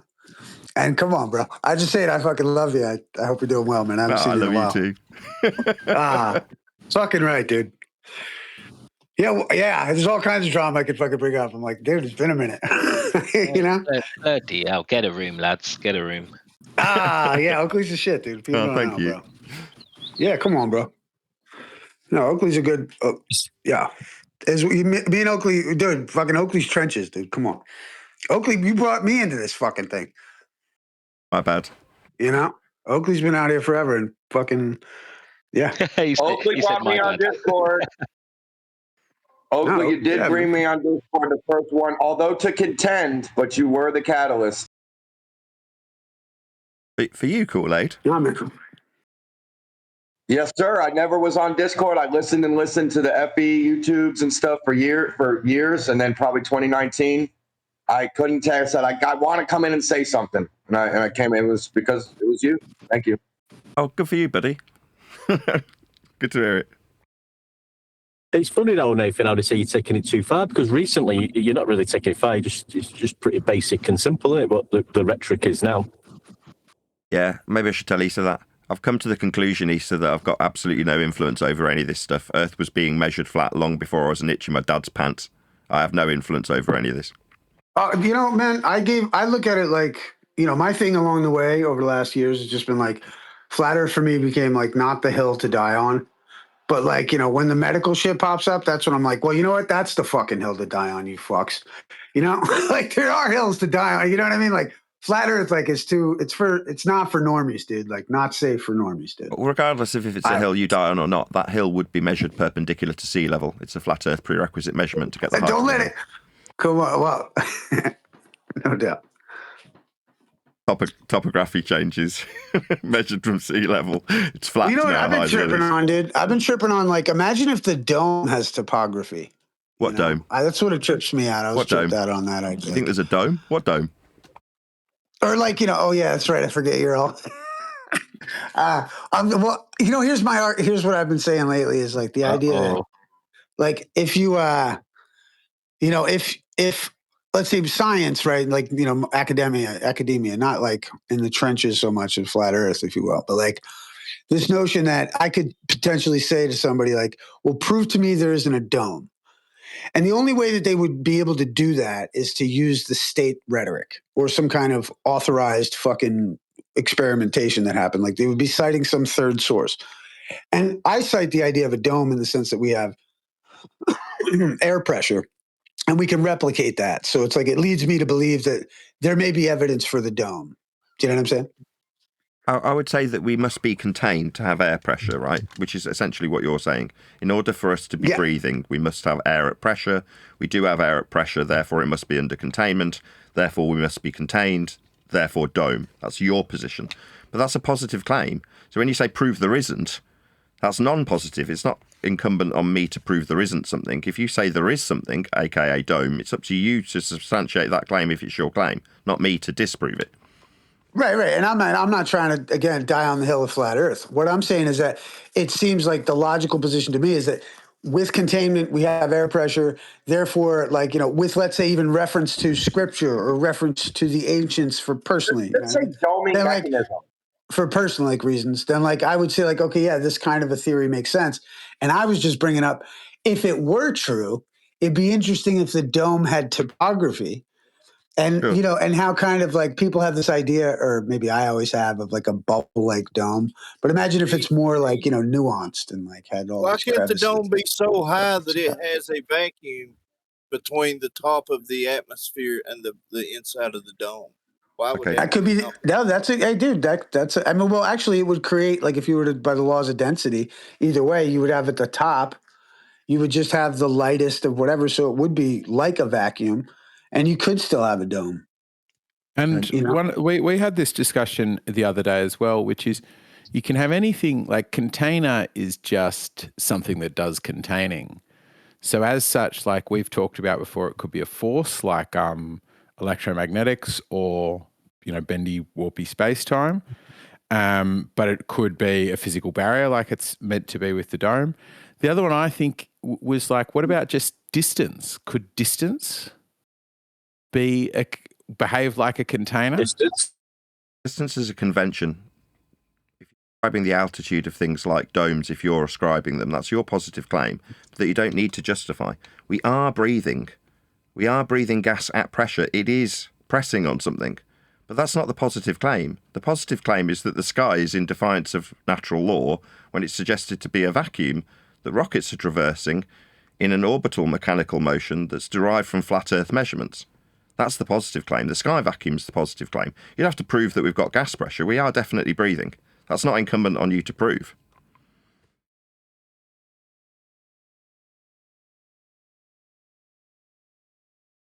Orbital mechanics Also, isn't derived from a flat surface. Yeah, it is.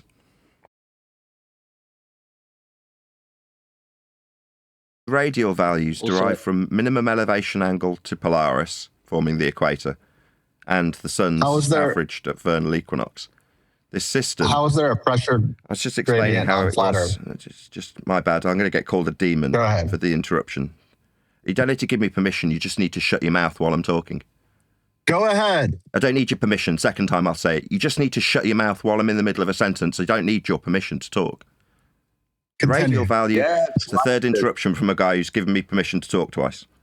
Maybe I'll get called a demon when this turns into audio chaos. That's the fourth interruption from the same guy giving me permission when I've told him I don't need it. Just need him to shut his dumb mouth.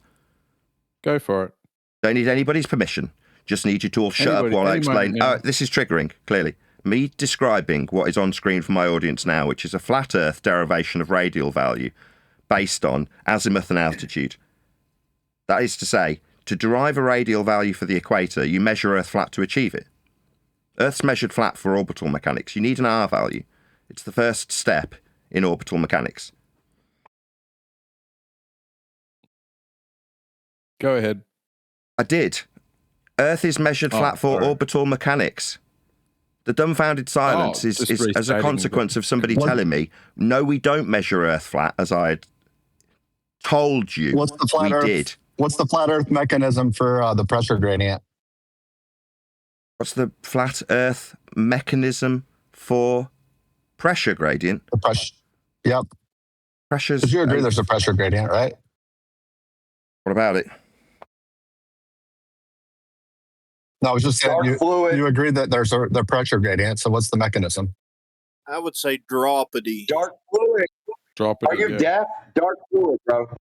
Because as we get closer to the container, the pressure drops. And if the necessity for the container is based on pressure, then dropping pressure means dropping necessity for a container. So it's got to get to not zero before the pressure gets to zero and the container becomes zero. The pressure is the force exerted on the walls of containment. That's what pressure is. Like I say, this isn't my burden to prove. I'm not making any claims about what the sky is. I didn't make a claim that there was a dome. That wasn't me. We do have gas pressure, though. That goes without saying. I don't have to defend that. Pressure gradient, yeah, that's right. I don't have to defend that. It's a fact. Can't defend it. It's fortunate defend it. You don't have to. Okay. Yeah, they can't defend it. What's to defend? Nathan, I've never heard. Very convenient, these things you do. Go ahead, maybe I tell you what, you guys can take this as a victory if you want. I just want to tell Nathan, I've never heard what he thinks how it works, and I mean, I might be on your side, brother. How do you think it's all laid out? I'd like to hear I've never heard your side. I'd really like to hear it. Who are you asking?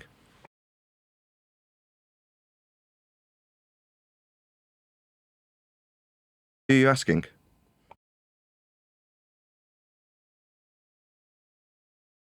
He's asking you, mate. You're asking me? Yeah, because like I said, I might be thinking the same way you are, but I've never heard how you think everything is laid out, and I'd honestly like to hear it. Oh, I'm not the arbiter of any of these things. I make YouTube videos. I'm a YouTuber. Yeah, I know exactly who you are. I've known who you are for years. I just would like to hear you, since I'm in the same room as you right now. It's enjoyable to hear you explain how you think it's laid out. What's laid out? That's too broad. Just ask something more specific then. You're being very broad in terms of what you're asking for. You're asking a YouTuber to explain how it's laid out. What does that mean? I don't know what that means. Like, do you think that it's flat with a dome? Do you think that it's the North Pole's in the center? Do you think there's something else going on? Do you think there's two poles on a flat surface? Just ballpark, how do you think that it's laid out? Just how it's measured, you mean? Yeah, you could say that. Yeah, it's measured flat. Earth's measured flat. He means the map, Nathan. You know he's talking about a map. Or any more specific. I heard just like the pressure gradient's measured as a vacuum when we go high enough. By height is measured off of surface level. It's a sea level measurement of altitude. So if you're talking about altitude with height, that's a flat Earth measurement. Distance perpendicular to a plane of reference called sea level. So at height, that's a flat Earth measurement. Yeah, and since you're willing to make that positive assertion, certainly you have a positive assertion to defend on why the pressure is what it is at certain altitudes, right? Why would I know that? I'm a YouTuber. The altitudes are flat Earth measurements, though. The guy's asking me how it's laid out, and then you've piped up asking me about the altitudes of gas pressure gradients. And I've said the measurement of a pressure gradient, that's barometric pressure, is measured from sea level. Earth is measured flat for altitudes and barometric pressure readings. So these are flat Earth prerequisites that you're asking me about. So if I'm being asked about how flat Earth is, then here you go, there's your measurements. You've got two of them. Barometric pressure, altitude, both are measured from sea level. So no explanation. Is Earth being measured flat your only positive claim you're willing to make? I haven't made any claims. Somebody asked me about altitude, and I explained that altitude is a measurement from sea level. That's not an answer to a question. It's a measurement of Earth's surface. But you did make the claim that Earth is measured flat. That's a positive No, it is claim, measured. right? No, it's not a claim. Let me just lay that out for you, Guy. Hopefully you can tolerate my answer. No. Altitude, that's one word that I've got out before you've interrupted me. I'll try again. Second attempt. I'll count them off. Second attempt. Third attempt. Altitude is a measurement. It's not a claim. It's not something I've got to defend. It's not something that's up for discussion. It's not in dispute. It is a flat Earth prerequisite measurement from sea level. That's what altitude is. Perpendicular in the vertical. Perpendicular to what? Sea level, the master reference for altitude. It's not my point of view. It's not my discussion or debate point. It's a measurement from Earth's surface at an average called sea level to give us altitude in the vertical perpendicular to a plane. That's how we measure, say it one more time, measure Earth flat for altitude. Can you say it again? Yeah, we measure Earth flat for altitude. It's perpendicular to sea level. I'll say it as many times as you like. It's never going to become my claim. It's just how we measure Earth flat.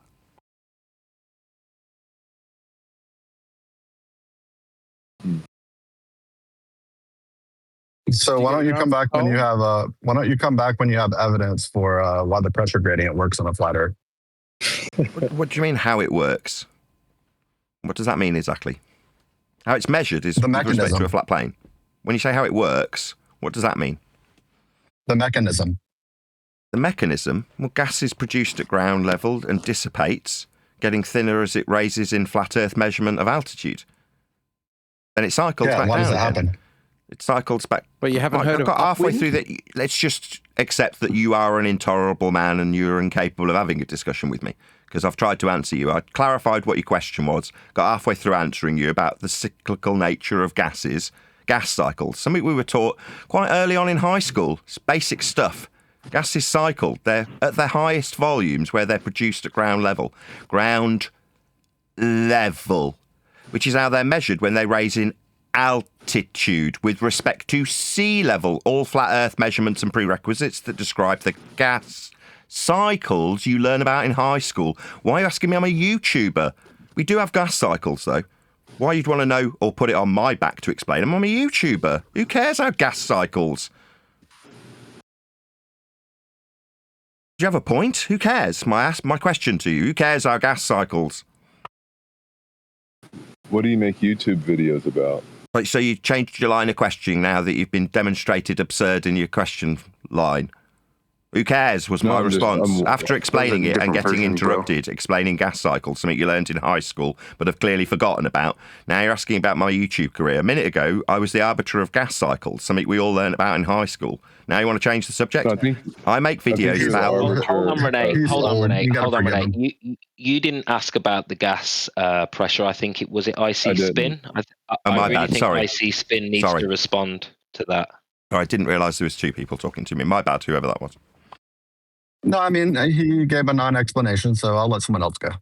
Sorry, gas cycles is a non-explanation now. Let's just carry on this conversation. Do you not understand that which we were taught in high school about gas cycles? I'll just ask you for a mechanism. Simple as that. The mechanism of what? Vegetation producing gases at ground level. Now I'm getting interrupted again. I don't want to talk to this person, whoever he is. I don't want to talk to you again. Of how the gradient works. Don't want to talk to you again. I've attempted to tell you twice. You've interrupted me and told you I've given you a non-answer when clearly you were oblivious to that which you were taught in high school about gas cycles.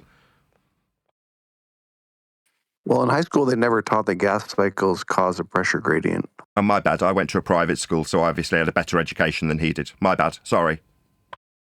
No, just stop wasting people's time. Come back when you have a mechanism. What, like vegetation? That is a mechanism. I just described it. Again, I'll just say it one more time. This man's a moron. There's no point talking to you. You're incapable of listening. Sorry. I can't help that. Yeah, I agree. Shout out to Unitox Femu. So how on measured flat surface works with gas pressure? Thanks for the super chat.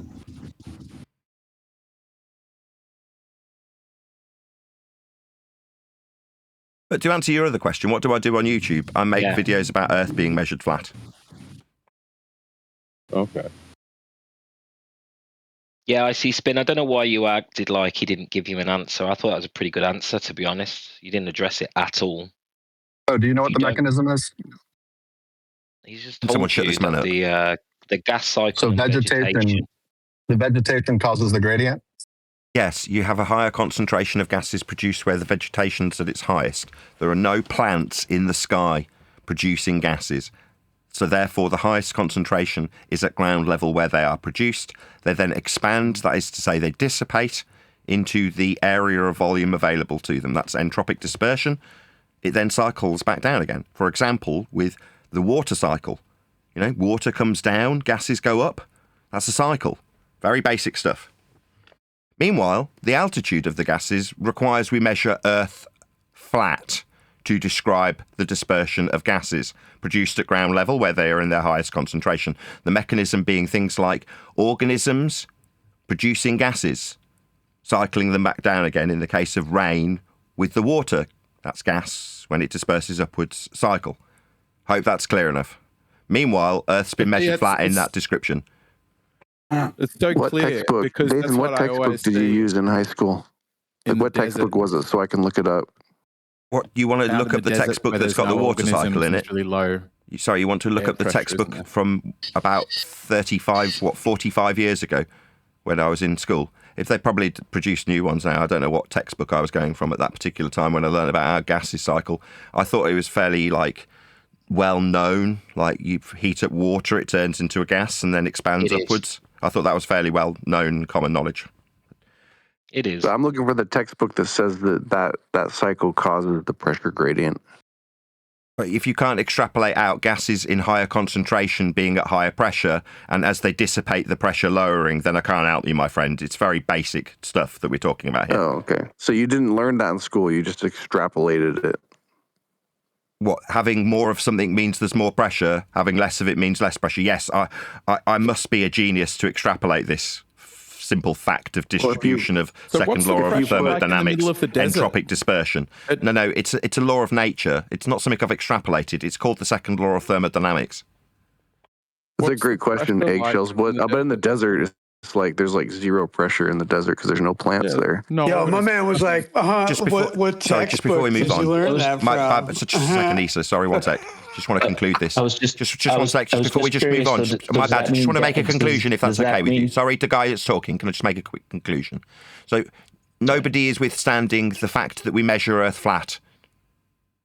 Just want to get that on the record. But wait, Eggshells ask you a good question. What about in the desert? Right? And I'm just concluding that everybody here now understands how flat Earth must be measured perpendicular for altitude of gas pressure gradients. I just want to make the conclusion once, hopefully without interruption. It's too vague, dude. I appreciate this is terrifying for a lot of you who believe you're on a ball. In order to describe the differential of gas pressure, I'll keep trying until I'm allowed to make the conclusion unimpeded. Obviously, being in fear means you might want to answer the question about the desert, right? Like, is there pressure in the desert? There's no plants there, right? Yeah, pressure to the main thing we're discussing. Yeah, gas spreads out. So let me just answer him then. The gas spreads out. You realise that it's not got some imaginary wall after the tree that it's produced from. It spreads out in all directions. Again, I tried to explain this. It just seemed like people didn't want to hear it. Second law of thermodynamics, entropic dispersion would mean that the gases spread out. Yeah, we have things like wind. Again, I thought this was fairly common knowledge. Regardless, the pressure in its differential format at altitude is measured from a flat Earth. And I just want it to be understood here that nobody has in any way challenged that. We are just all under the now complete comprehension and understanding that Earth can only be measured flat, perpendicular to sea level for altitudes of gas dispersing in line with entropic dispersion laws. I don't know if we agree with that to finish litigating this point on the pressure, but if the pressure is spreading outwards, so let's say I've got the Amazon here, and then I've got over there, I've got the Sahara, then actually the Sahara, I guess, has sub-Saharan regions that are pretty temperate next to it. Not an if statement. I'm getting all of the air pressure that is highest at the bottom, highest right at the bottom near the sand. It's at the same pressure it is in the jungle at the same height, but my air is coming from that jungle. It's blowing sideways from that jungle regardless of where it actually starts. And so that it's in equal pressure over here on the sand at the same altitude, but stratifies fairly evenly up above that. I think that is explaining the stratification. Otherwise, the stratification would be around the areas it's being produced.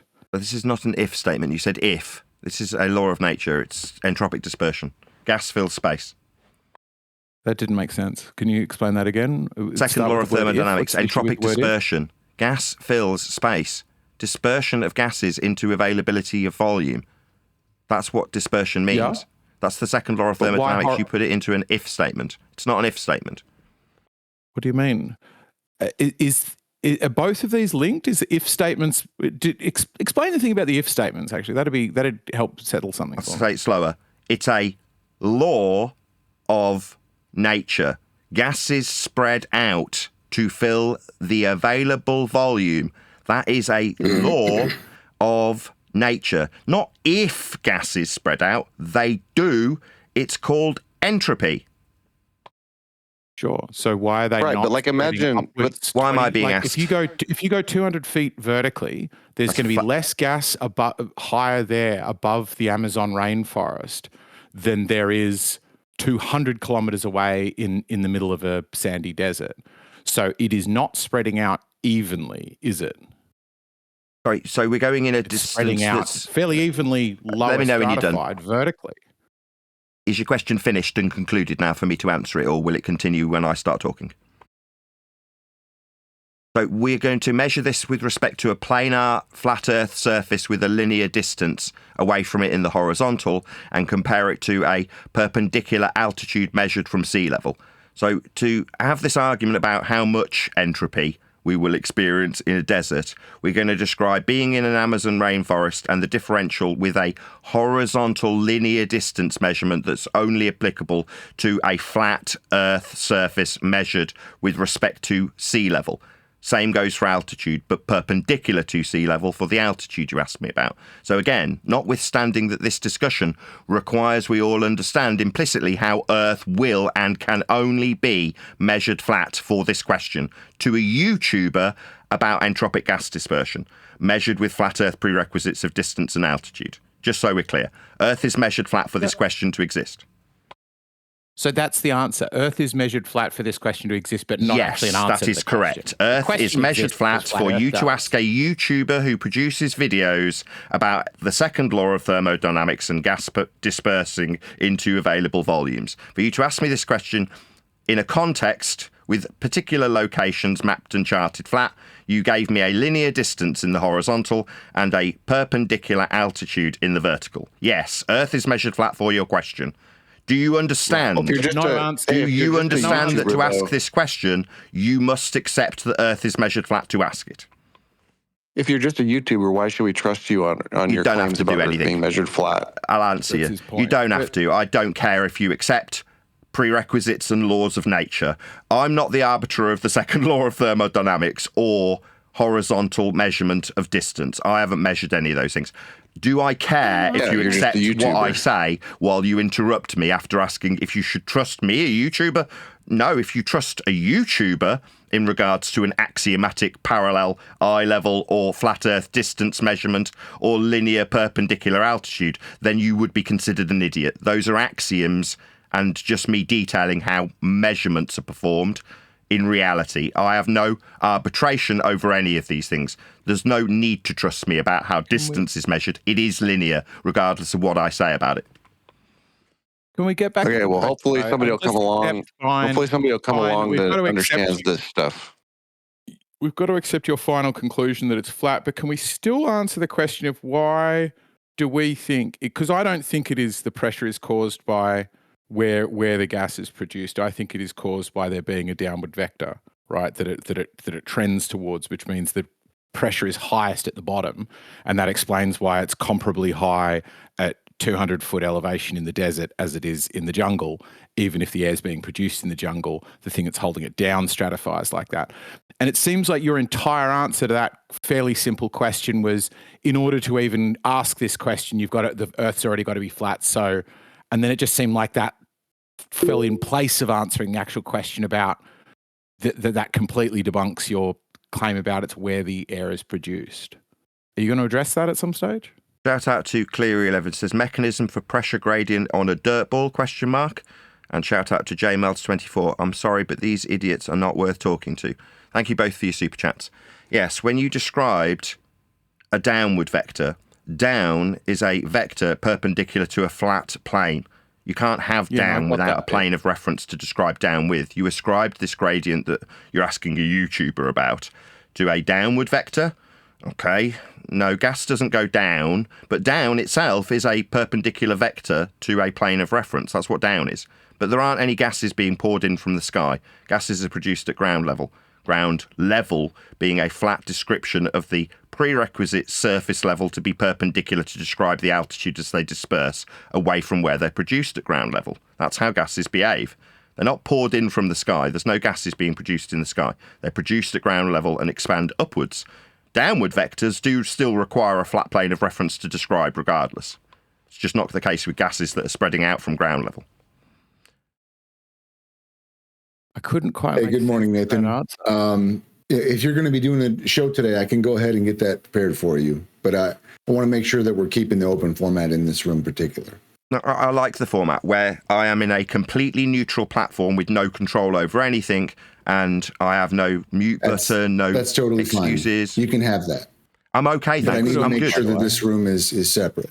I'm okay. Honest, I'm good. Happy being in the public bit where I have no unfair advantage when 30 people pile on me. I'm happy as I am. I don't need any privileges. I'm okay as I am. But thank you for the offer. I really appreciate it. Meanwhile, Earth's measured flat.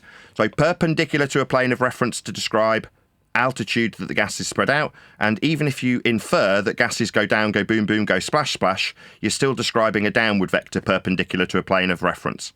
Earth's measured flat for everything we've discussed so far, just so we're all clear. And is your claim about that just that because down exists, down is in reference to a plane, therefore flat Earth, therefore I don't need to answer the question about the gas pressures? Am I understanding your argument correctly?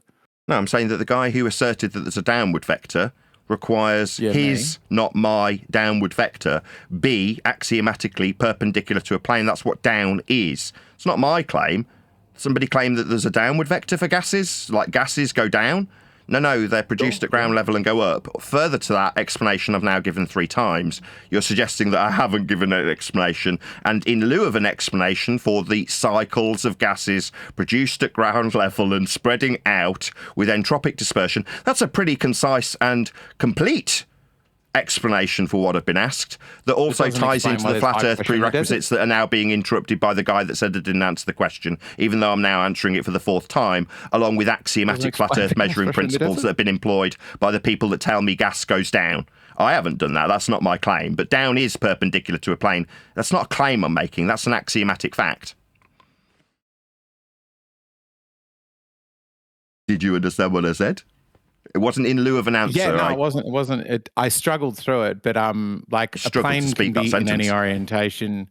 Down is sort of in reference to. Yeah, I heard you the first time. I don't understand. Yeah, I heard you the first time. Have you got anything else you want to add? I heard you the first 2 times.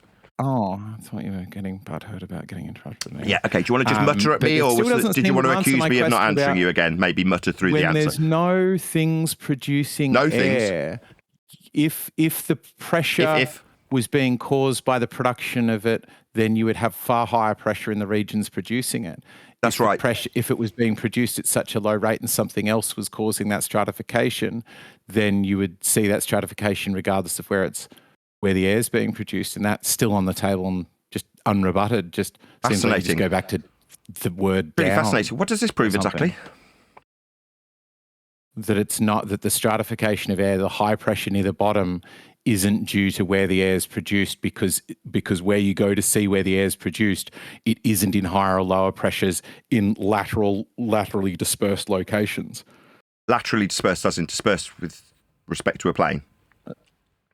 As in where it's being produced near like algae over the water or in jungles and stuff where there's lots of life, so lots of air is getting produced, versus over a great sandy desert, for example, where there's very low levels of life and air being produced, right? Very, very interesting.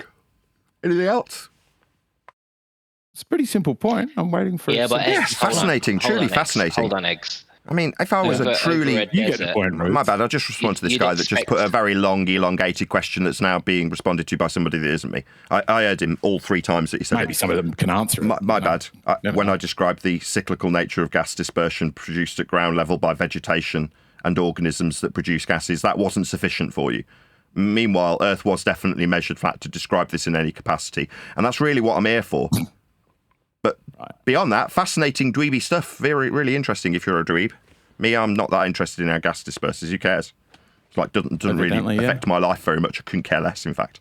But they do definitely need a flat Earth measurement and prerequisite that's going to get interrupted by this mumbly guy.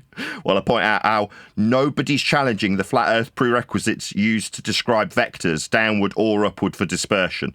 Regardless of anything they've said, the only measurements that are ascribable to anything we've detailed over the last 5 minutes were flat measurements of Earth's surface. Facts. Earth's measured flat.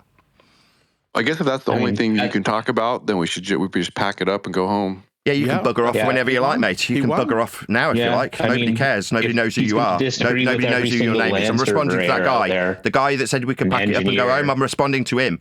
Not the guy that's now muttering through the top of me.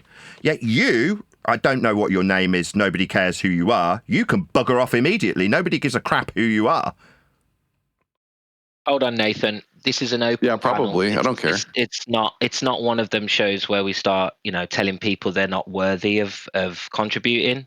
Please don't do that. That guy just did. He just told me I could go home. Okay. Well, if you're going to run a show and you're going to do super chats and be a host, then I have to put you in the other room. You can do whatever you like. That's your prerogative. This is the open room. Yeah, Everyone open can get in, open even the room, people like that you open don't forum. agree with. I got you, Riggs. The thing is, people beg me to come into an open room. And now we're here, you want to move me? I mean, that's up to you, but I've got to be honest, Riggs, people might pour a bit of scorn on you, given that I'm in an open forum, like a neutral platform, but you want to move me into a room where I've got control, just so the record's clear what you want. No, that's not true. You don't have to exercise any control whatsoever. I haven't got any. It's going to be an open room just like this one. I am, but you want to remove me. Focused on the topic. Yeah, we are. Earth's measured flat. The topic is gas dispersion, and it's measured with flat prerequisites from everybody that's made a claim. I haven't made any claims so far. None, not one. I've just described axiomatic flat measurements that are used to describe everything discussed. Now I'm being asked if I want to be moved to a different room because I've been told, well, we could just pack it up and go home. Then I'm told, well, you can't tell people that they could just go home. What, like I've just been told? Now I'm being asked if I want to go in a different room. No, it's all right. I'm just handing the argument that people think we're having while I get interrupted by the room host. Oh, my bad. The thing is about this room is everybody can get in and give their opinion. This is an open discussion room. Okay, so when the guy did said... you accept 100 quid to not cuss for 2 hours? I understand that the guy just told us we could bugger off home, though, didn't he? That wasn't me that said that. Are you addressing that to him, Riggs? Why would you say that? I'm going to go ahead and move you to the other room. That's totally fine. No, I didn't ask to me. To the event so just for my audience's benefit, I'm now being suggested that I've asked when I've specifically and explicitly said I don't want to be. I'd like to remain in the neutral platform, but I'm being told I must be moved. I don't want to be moved. I'm happy where I am. I was told that we could all bugger off, and I responded to that and then was suggested that I was the one who'd suggested it. The guy who came up with that suggestion has not been addressed. I've been addressed and, blamed for his suggestion. What, we could bugger off home? I didn't say that, though. Meanwhile, Earth's measured flat. So I've now been removed from the room, it would seem, right? Is that correct? Right. We're in the proper place to put on a show. Especially if you're streaming, taking super chats, you're kind of commanding the discussion. This is the proper room for that. That's just me. That's how I am when I'm in a public room. You don't have to move me anywhere. I know. That's why I keep telling you, if you're going to come over, just come over to this room. Or better yet, you could book a show with me so I know when you're going to be here and give everyone proper notice. Okay, so for my audience's benefit, when you say I need to be in a neutral platform for you to feel safe and comfortable, the host, where I was in a neutral platform, has now moved me somewhere else. That's what's now happening. I haven't asked for it. I've explicitly, and I'm talking to my audience that apparently I've got control over. I'm still being interrupted by Riggs, who's moved me. Still being interrupted. Obviously, I don't have control in this space, so there's now even more interruption. Nevertheless, I've explicitly said no. I don't want to be moved into this room, but now we've got complete audio chaos while I communicate the fact that I have asked no. I don't want to be moved out of the neutral platform. Although you don't have to make it worse. Worse, what the neutral platform was too neutral. You could just resolve it on the gas. You could explain that, because I think you had nearly made sense to me that you're saying it disperses out sideways, right? I didn't say that. Somebody else said that. Laterally was the word, not sideways. But I didn't use that word. Just to address you, I didn't say that. Somebody else did. Oh, okay. How was you describing it? I wouldn't. My answer the first time I was asked that was, why would you ask me? I'm a YouTuber. Did you not hear my first response? Sure. Yeah, because I was having a discussion with that YouTuber about gas pressure, and I just thought you were right about to make a really good point. Yeah, I made the point that the measurements of gas dispersion at altitude from sea level is a flat Earth prerequisite measurement, proving beyond all doubt that Earth is flat, because that's how it's measured to have this discussion. I was then told, in spite of me describing entropic dispersion of gases produced at ground level, that I hadn't answered some question that was meaningless. I yawned and said it was kind of dweeby and I didn't really care for it. Meanwhile, all the measurements were flat. That's what I've actually done so far. Just to recap what's happened. I'm so sorry I missed that. Yeah, so you've proven that the Earth's flat because the measurements themselves, in order to be taken, in order to discuss elevation, need to be vertical, which is in relation to a horizontal plane, which by default accepts the axiomatic reality that we live on a horizontal plane. Yeah, or to put it another way, Earth is measured flat in all circumstances. In this particular circumstance, to describe dispersion of gases with respect to the plane of reference we call mean sea level, with altitude, that's a flat Earth prerequisite description of a measurement to describe that process. Yes. To summarize, Earth is just measured flat. Oh, it totally makes sense now. Yeah, it's flat. Yeah, so it's measured. Yeah, I was just curious. You say that the Earth is measured flat. And so where is your have you talked with land surveyors about this? I'm just curious. I'm kind of new to this. So, because my understanding is land surveyors take Earth curvature into account once they go over a certain distance. Right. What is Earth curvature exactly? They're lying. They're just lying. Right. This guy told me that we take Earth curvature into account, correct? What's Earth curvature? I said the land surveyors do. Yeah. My response. What is Earth curve? It is the curvature that's due to the shape of the Earth. How's that measured? With surveying equipment. And what do they describe the deviation with respect to? They reside a tangent line that is from wherever the instrument is placed on the Earth that goes out in a straight horizontal line. A tangent to what? The sphere. Well, that's not a measurement then, is it? Where's the curve measured as? No, tangents are straight. I've asked you where curve's measured. Yes. You've given me a straight line. Yeah. Yeah, so you can measure the curve again? As a drop from the tangent. Oh, I see. So it's a drop with respect to a horizontal plane of reference then. So we need a horizontal plane of reference to describe the drop with respect to. Well, it's only horizontal in that local area where the instrument is touching. As soon as it moves away from that in spot, it starts dropping. I believe it's everybody's favorite approximation of 8 inches per mile squared. So the mile must be flat and measured to derive this value from then. So a derivative squared function from a flat measurement of miles. So Earth is measured flat with miles for you to infer a tangent plane that isn't a measurement of curve has a derivative from the flat plane we measure in miles at a squared function. Can you imagine like a ball with a ruler balanced on top of it? Is that a like a horizontal line? No, that's called ruler a horizontal line. It's called a begging the question fallacy. Rather than measuring curve. It's not. I heard your question. Would it be okay if I answered you without you shouting through the top of me that it's not? That's called begging the question. That would be assuming the outcome. Rather than measuring a curve, you're describing a tangential plane that you're going to measure in flat linear distance values called miles, and then use a squared function from the flat measurement of miles. So Earth is measured flat in miles for you to approximate curve from an assumed plane with a dangling dingleberry Earth that you've assumed is below a plane you're measuring flat in miles. So Earth's measured flat in miles for you to derive the squared function from a linear distance in miles. Earth's measured flat for the miles. So you're telling me that miles is a unit of measurement thing can only be used when it's flat. Well, you've just derived a squared function from it. You have just used it flat. You've just described a squared function from it. So when you tell me that I'm my bad, I'm in the middle of answering you. You've just told me that I'm doing something with miles. You gave, quote, everyone's favourite approximation, 8 inches per mile squared, end quote, you. You use flat Earth measurements of miles, not me. You've done that.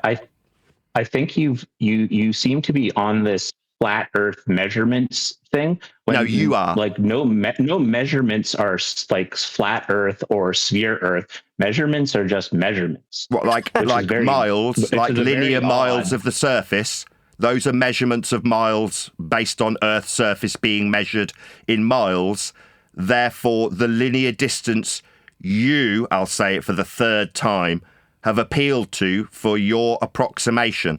Your value is linear miles measured from a flat surface. You attempted to justify this as a plane tangential to a ball, where you begged the question that it was only attached to the flat mile linear distance measurement you're using. So no, you are the one using flat Earth measurements that are linear in miles. To have a squared function. This is the fourth time I've said it. Interrupting. You seem to be interrupting me. You don't like that you've used linear distance to have a squared function. You can't square a non-linear mile, you stupid man. Now stop talking through me while I tell you about how you are squaring a linear mile. It can't be squared, as you've suggested, will be used by you when you employ flat Earth mile measurements to square them. You know what square means? It means this distance is linear and flat. For you to appeal to it to approximate a calculation of curve when you assume a tangential plane measured in flat Earth miles is capable of having a derivative squared function taken from it. You are using flat Earth mile measurements. I haven't measured or inferred anything. You are the only one who've used a measurement. It's miles, it's linear. Talking? You're the one who's used it. Are you done talking? No, I'm not done talking. I'm in the middle of a sentence that you can't cope with. You are the one who's appealed to these flat measurements, and now you're yakking through me, asking if I've finished. The answer was no. The answer was no. Nathan, you need to calm down. I'm going to ask somebody to remove you, because you obviously can't cope with the fact that you've used these linear distance measurements in your calculation. And rather than allowing me to get to the end of my sentence, you're now incessantly talking through the top of me. No, I haven't finished. You asked if I was finished, pointing out that you are using miles as a linear distance to take a squared function from them. Miles is a linear the fourth distance. Interruption to the same statement that you're scared of. The good news are you scared to hear it? Are you scared to hear it? I'll say it again for the fifth time without interruption. I'll count every time you interrupt this terrifying fact that you've used flat Earth measurements. You cannot square a non-linear mile.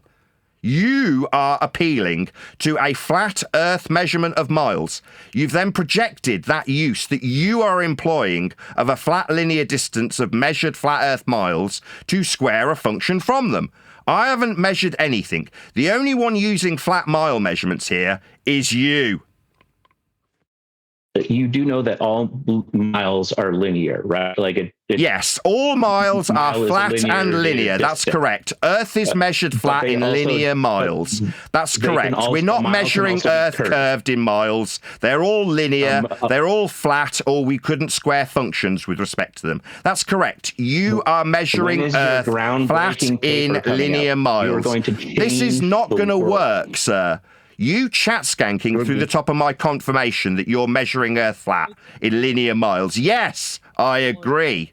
You require flat Earth linear distances for you to pretend you've got curved derivatives from begged questions of tangential planes. You require flat miles that are linear. Have you ever heard of a software called Autodesk Civil 3D?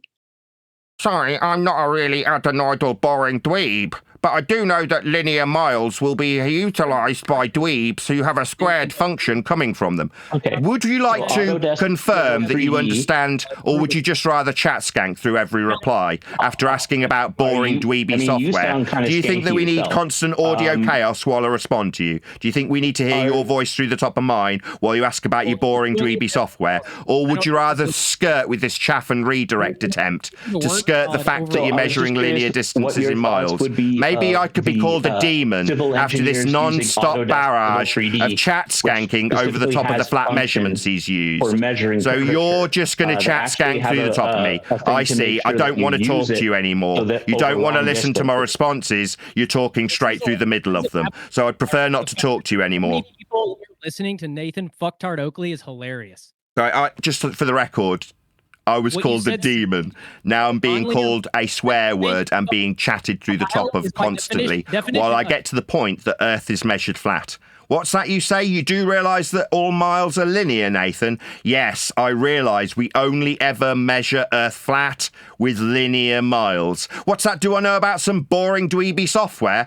Now, I know that this man's appealed to a flat Earth linear measurement in miles, though, but we're going to get chat skanking through the top of every word of this conclusion. Yeah, I'm sitting here listening to you be an absolute retard. Anyone would mic... I'm not a retard, so what's going on now is I'm getting a lot of ad homs over the top of my conclusion that Earth's measured flat in linear miles. IQ of a fucking room temperature, okay? Right, do you want to just get a hold of your temper there, sir? You seem very angry about the flat linear distance in miles that this man appealed to when he squared a function. Now, you need to take a bit of a chill pill, sir. You seem very angry about how flat we measure Earth in miles. You understand how electrons prove this. You guys don't... You haven't walked any of these concepts... Sorry, you stuttery idiot. We measure Earth flat in linear miles to square a function from it. That's what the last guy, who doesn't seem to want to acknowledge the conclusion to his flat measurement in miles to derive the ever-popular squared functionality from them in flat miles. We're not getting a conclusion to that. I'm now being asked about electrons and software by a couple of cuck cowards who can't cope. Okay, you want to explain your redundancy? No, I'm good. We've got linear miles being squared. They're measured flat. It's a flat measurement of Earth in linear distance value, even when you beg the question of a tangential plane. This is the conclusion to the last guy that couldn't quite cope with his own use of linear flat Earth mile measurements. I'll say it again. You want to contend with the redundancy in your logic, your word salad that's provable? Sorry, a mile being linear isn't word salad. It's not logic. It's a measurement. It's linear. It's miles. It's how we derive Earth measurement for idiots who believe they're on a ball to suggest we can square those linear miles to infer Earth has sphericity. That's not logic. That's not a claim. That's the guy who spoke to me a moment ago using flat Earth measurements to suggest we can calculate sphericity based on flat Earth linear mile measurements. You don't contend with what anyone else is saying, and you attempt to gaslight. I wasn't talking to you, though, was I? I was talking to a different guy. You've taken over, haven't you? You don't understand. Don't tell me I don't understand. I'll reiterate for my own audience's benefit. The guy I'm now talking to that's telling me I don't want to contest anything, no, I want to conclude what was put to me. Tangential planes with squared functions, flat linear miles being the conclusion. Now I'm talking to a different guy that wants to white knight for the guy who has not conceded. He is the one who measured Earth flat. If you don't have an argument against Nathan, don't just sit and call him names and yell at him. I mean, make an argument and have a back and forth with him. What he said sounds deep, but a nonlinear mile isn't a thing. A mile, by definition, is a straight line of measurement. If it's curved, it's just a path or an arc. It's not a linear base unit. It's not curved, though. Right, the guy who appealed to it in a linear fashion, though, squared it. So it had to be linear and flat, the mile that he appealed to. Now, obviously, if you're saying you don't want to take the measured miles from Earth, don't take them. But if you're going to square them, they're flat.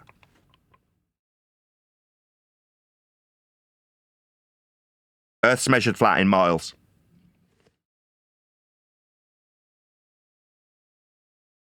You're just going to repeat that again? Earth's measured flat in miles. If you're going to square a mile, then it has to be flat and linear to square it. Now, I didn't appeal to this. I'm not using flat linear distances for them to be capable of being squared. But this guy did when he assumed that we've got a tangential plane with a dangling berry of a globe Earth below a single point that's not being measured. But what is being measured is a plane with miles. Now, that's surface measurements in miles that are linear, so you can square them. Not me, you. Earth's measured flat. I have to contend with your inability to frame basic logic? I'll say it again, this isn't basic logic. It's a linear distance measurement appealed to by my opponent, in name only. There is no challenge or debate here. He's using flat linear miles when he squared them. They can't be anything other than flat, or he can't square them. I didn't appeal to this. It's not my evidence. The other guy did. He just disappeared the moment it was pointed out he's using flat Earth measurements of linear miles to square them. Now I'm talking to somebody else. Understood measurement units. Stuttery! We just measure Earth flat. It's not that serious, okay? Well, it's that serious when you spend this much time getting this much attention from people. Oh, do you not like how much attention I get when I point out to my so-called opponent that he's using flat linear miles so he can square them and infer tangential planes to a single point he's not measuring, and utilization of flat linear distances in miles so he can square them to suggest we've got Earth curve with flat linear mile measurements? Does that scare you? Mile is already inherently linear. Yes, that's right. Earth is inherently measured, flat and linear, so that you idiots can derive suggestions of squared functionality from those linear measurements of Earth. Squaring doesn't mean physically taking a stick and bending it into a square, you fucking idiot. It means multiple. Oh, bless. Do you need to swear at me and call me an idiot? I didn't make this claim, my friend. You don't need to call me anything. I haven't used flat linear miles for the measurement standard of Earth to square them. That's not me being an idiot. I haven't measured this. I haven't utilised it. I haven't used flat linear mile measurements of Earth to suggest we have sphericity. That's not my bag. Value by itself. If you have a curved coastline that is 10 miles long and a width of 2 miles, the area is still 20 square miles, regardless. So 2 miles would be a linear horizontal distance measurement with respect to Earth's planar surface in linear flat miles. So now you're appealing to 2 miles of flat measurements. Yeah, got your tongue? I'm not appealing to anything. You appeal to mile measurements. I urge you, I'm not deaf. What I then did was, should have put it into a graphically rude metaphor. No, I'm here to be civil. What I then did was take a giant dump on your suggestion that you can appeal to flat measurements of miles, 2 of them specifically. That got your tongue? Miles you are flat. Move the goal post somewhere random? Right, miles are flat. You appeal to miles. That distance is a flat linear measurement. That got your tongue? I can't cope with a sentence. Maybe stutter your way through the beginning of it. Reframing things. I can't cope with a sentence. Nobody has to contend with that. Stuttery. You appealed to flat measurements of miles. That's what you did, you stuttery man. The goalpost, not contending with. So I'm not moving any goalposts. Meanwhile, goalposts are measured perpendicular to a plane of reference with a flat linear width. So goalposts, no, I'm not moving any goalposts. They're measured flat also, but you appealed specifically to miles and then denied your flat Earth prerequisite linear distance in miles. You have now started stuttering. That's what you've done. And then called me names. Try to attack my ability to speak, but I explained it very specifically. But you use flat miles. Squaring doesn't mean physically taking a stick and bending it into a square. It means multiplying a value by itself. So when you're saying he's using flat Earth math, not you, you're retarded. I'm not retarded. A squared function means a squared function. Timesing it by self means a linear distance to be capable of being squared to derive the derivative squared function in a curve. That's what squaring means. If you square 8 inches per mile, then you are utilizing a linear distance in flat miles. That's a fact. You don't have to like it. Yeah, in the area. Yeah. So Earth is measured flat in miles. We measure Earth flat. You measure Earth flat. The guy you're white knighting for measures Earth flat with linear miles. Nobody's white knighting. You're getting shredded for just being dumb. Sorry, no, that's an ad hom. I'm not getting shredded, right? I'm pointing out that my opponent, the previous one, used miles linear to square them. This guy used them for a distance value. So he's now using flat Earth prerequisite distance measurements and calling me stupid. I haven't made a single claim yet. Quote from you. You cannot square a nonlinear mile. That's correct. You idiot ball believers can only derive your make-believe curve from flat Earth mile measurements. That's correct. You can't process the response. You can't even process it. You're dodging it. Not dodging anything. You're the ones that are squaring linear distances that are flat and measured with respect to Earth's surface. They're called miles. You've got 8 inches per the mile squared is your suggestion, and you've got distance in a linear format that you're appealing to. I haven't appealed to anything to be called stupid over, by the way. I'm not appealing to anything. All I'm doing is explaining a concept you didn't understand. Now, I completely understand linear distance measurement in miles, but telling me I don't is kind of making you feel better. Is this helping you cope? Doing his best. He's doing his best. Not good enough. Sorry, you stuttery man. You are trying to cope by telling me that I am stupid. I'm not. I understand linear distances. You've confirmed them twice. So has the other guy. We can only measure these values linear. Yeah, I know. We can only utilise distance measurements in flat linear miles. We being everyone who ever measures Earth ever. I'm not one of them. I'm not appealing to this to suggest a belief in a curve.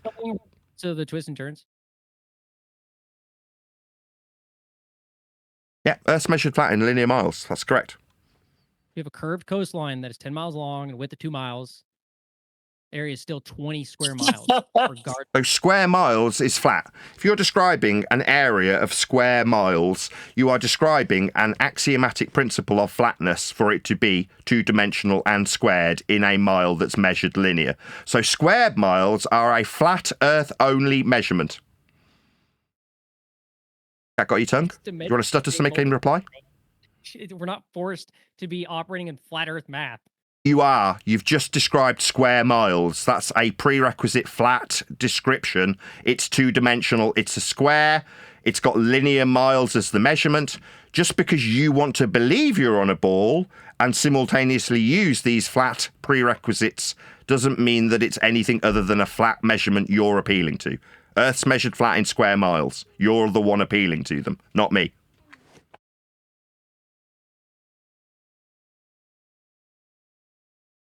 Got your tongue? Stuttery response, perhaps? No? Well, let's conclude. Earth is measured flat by both of the opponents who've just been put in front of me. Both of them used flat linear distances in miles. They can only be linear, end quote, them. That's how Earth is measured. Flat. Can I ask you, do you think if the Earth was a globe, we cannot do that? The Earth being a globe is derived from flat Earth measurements. On screen now for my audience. The derivation of the equator based on angle measurements to Polaris. Earth is measured flat. I'm answering you. Oh my God, I'm answering you. Do you hear me talking, man? Do you hear my voice? That's a question. Do you hear me talking while you start yakking through the top of me? Buddy, ease up on the ego. Just shut up while I'm talking. It's quite simple. You might learn something. To suggest you've got sphericity requires you measure Earth flat with things like elevation angle measurements and distances. Your radial value for your belief in a sphere is a linear value in miles, 3959 miles, flat, linear. They're a derivation of an axiom when measuring angles from surface level to lights in the sky. Their minimum, in this case Polaris, forming the equator with an extrapolated value of linear miles at 3959 based on 1 degree of declination of Polaris equaling 69 statute or 60 nautical miles. That convention gives you the flat linear mile distance for your spherical radius derived from a flat linear measurement and flat angle measurement from a flat Earth surface. The globe relies on flat measurements.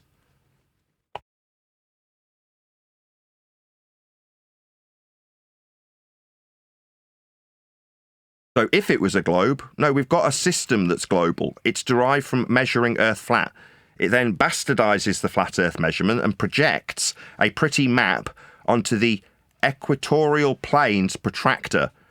The degrees of the glorified protractor known as a globe Earth are marked as latitude degrees around the glorified protractor of Earth, with you only capable of being described within a sphere, as depicted on this diagrammatical example of the extrapolation of azimuth and altitude.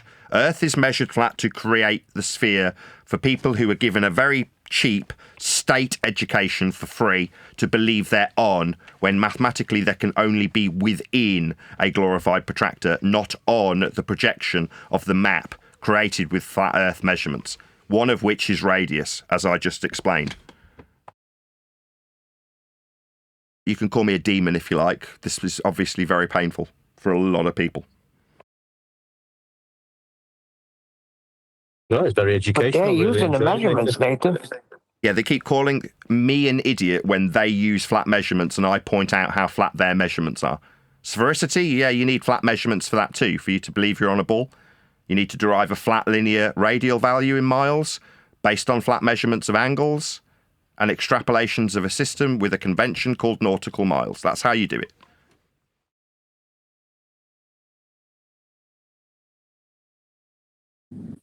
Yeah, I mean, it is, when you actually realise that, it is quite overwhelming, to tell you the truth.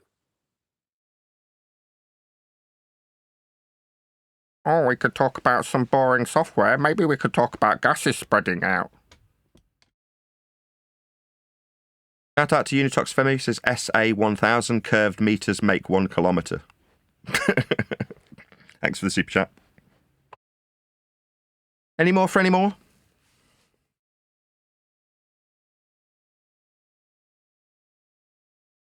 No.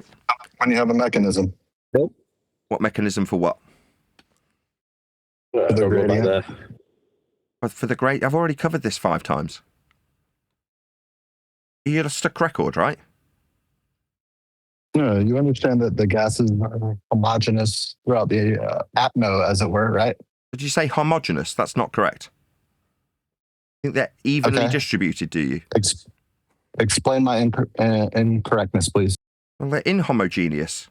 They're spread out understand that the in gases, values that are like not equal. Homogeneous would be like layers, evenly distributed. Gas doesn't behave that way. It's inhomogeneous. You're just wrong.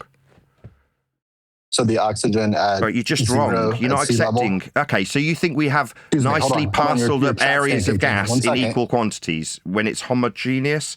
It's not. It's inhomogeneous. It's not spread out equally in equal varieties in layers. That's not how gas behaves.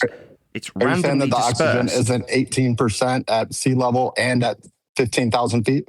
That's a flat Earth measurement, though, isn't it? Oh, so you are. So you're agreeing with what I said. You're changing your tune.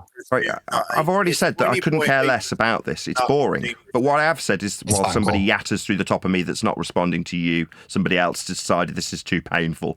The measurement, the only measurement you've given me so far is altitude. That's the only value you've given me in a measurement. It's a flat Earth measurement that you're using to have this discussion with me. So, my response, do you understand that your altitude you've just described to these gases is a flat Earth prerequisite measurement perpendicular to sea level? Do you understand that? Yes or no? So your response is a question? Yes. My question is, do you understand that to have this discussion we require Earth be measured flat? Yes or no? No. So you don't accept perpendicular measurements from sea level, okay? Then I'm done talking to you. You don't accept an axiomatic principle that you've appealed to. When you gave that feet value, that's what that feet value was. Now you're denying your own standard that you've appealed to.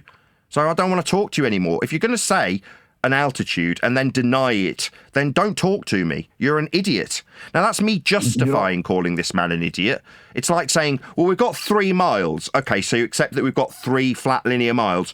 No. Well, don't use them then. Don't use an altitude if you don't want to accept what altitude is. Don't use it then. You've contradicted. Stuttery. You've used a flat Earth prerequisite altitude measurement perpendicular to sea level. That is altitude. Now, you're saying you don't want to accept perpendicular measurements from sea level. Then I don't want to talk to you. Don't deny your own standard that you've used. You don't want to talk to me because you... Yes, because you're an idiot, and I'm justifying why you're an idiot. Don't offer me a value in feet, perpendicular. That's what a vector in the upward orientation, that's altitude, is. A perpendicular measurement from sea level. When I asked if you accept it, you said no. Therefore, you're an idiot. Therefore, I don't want to talk to you. Justifiably so. You've contradicted yourself. That's why I haven't. I haven't contradicted anything. I haven't made any claims. Of course you have. You said they're not... Right, when this man says he doesn't accept his own value of perpendicular altitude with respect to sea level, and he denies it when asked if he accepts the axiom, he's now telling me I'm contradicting myself. No, you're just projecting your own ineptitude onto me.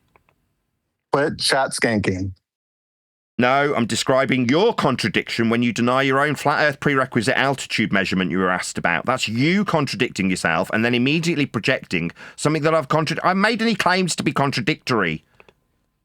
Explain how gases... No, I don't want to talk to you. You're an idiot. Because you ask me about how gases behave and then deny the existence of gases after asking me. So no, I don't want to talk to you no more. I didn't... Stuttery! Do you not understand? No. No, when you deny the very thing you've claimed, that's a feet measurement, that's an altitude perpendicular to sea level. When you deny the very thing that you've used in your own claim, I don't want to talk to you anymore, especially when after that contradictory statement out of your lips is projected directly onto me. Now you become an intolerant person to talk to. That's why I don't want to talk to you and why you're justifiably being called an idiot. Nope, you've contradicted yourself. That's fine. No, I haven't. Have I measured heights off sea level to make a claim about gases? Have I, Al? No, that's what you've done. You're just projecting your own contradiction onto me. Nope. Stop projecting. You don't want to talk because you've contradicted No, I don't yourself. want to talk because you're an idiot. I've made that clear 4 times. I don't want to talk to you because you're an idiot. That's what someone that contradicted themselves would say. What, like the kind of thing that somebody might say when they describe a perpendicular altitude from sea level and then deny it immediately after when asked about it? That's you contradicting yourself. Stop projecting. No, the kind of person that... No. So you accept axiomatically that perpendicularity is required to describe an altitude in a vector that's upward for altitudes of gases dispersing then? Or are you contradicting yourself when you deny that which you've used in your own claim? You're just mad that I spanked your ass. Now I'm being told that I'm getting my ass spanked. So I would ask that somebody who's in charge of this server remove this man who's going around in circles and claiming by projection that I've contradicted myself because he has denied his own claim that uses altitude from sea level.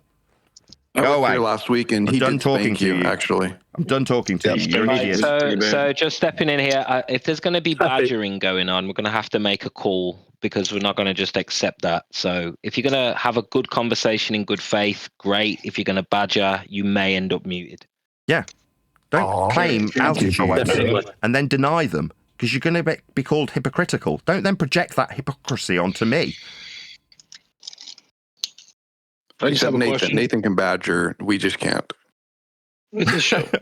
So now another person's projecting that which has occurred onto me.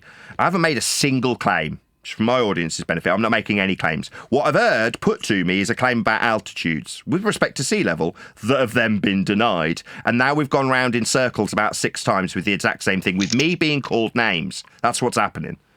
I'm not badgering anybody. I'm reiterating that flat earth measurement that he used and then denied and then called me contradictory as a consequence of his projection. Is the earth flat or is it just measured flat? Being flat is how you would measure it. If it was flat, you can measure it flat. We do measure it flat, therefore it is flat. But is it flat, though? Yes, that's how we measure it in linear miles, like the other 2 people have appealed to. Like this guy's appealed to with altitudes perpendicular to sea level. That's how it is measured. I agree. Well, right, so Earth's flat. That's based on its measurements of flatness that we use when we measure it. So yeah, it's flat. Now, let me finish now. No, I'll do whatever I like. Earth's measured flat, as you've just agreed to. You've asked me about it. The other people who are on the panel putting things to me are the ones that have appealed to these linear distances. So no one's going to make him answer questions? He can just say things and never have to answer nobody's questions too? No, I don't have to do anything. That's absolutely correct. Maybe you're misunderstanding this situation. That's correct. I don't have to do anything. YouTube. Well, we know you don't. And we know correct. You can't, though. It's not that you don't. You can't do anything. No, I'll do exactly as I damn well please. Right, that's correct, yes. If you ask me something, I won't automatically feel I'm obliged to answer it. Like when I was asked about gases dispersing in line with entropic law, based on what we were taught in high school with the gas cycles, I said, why would you ask me this? I'm a YouTuber.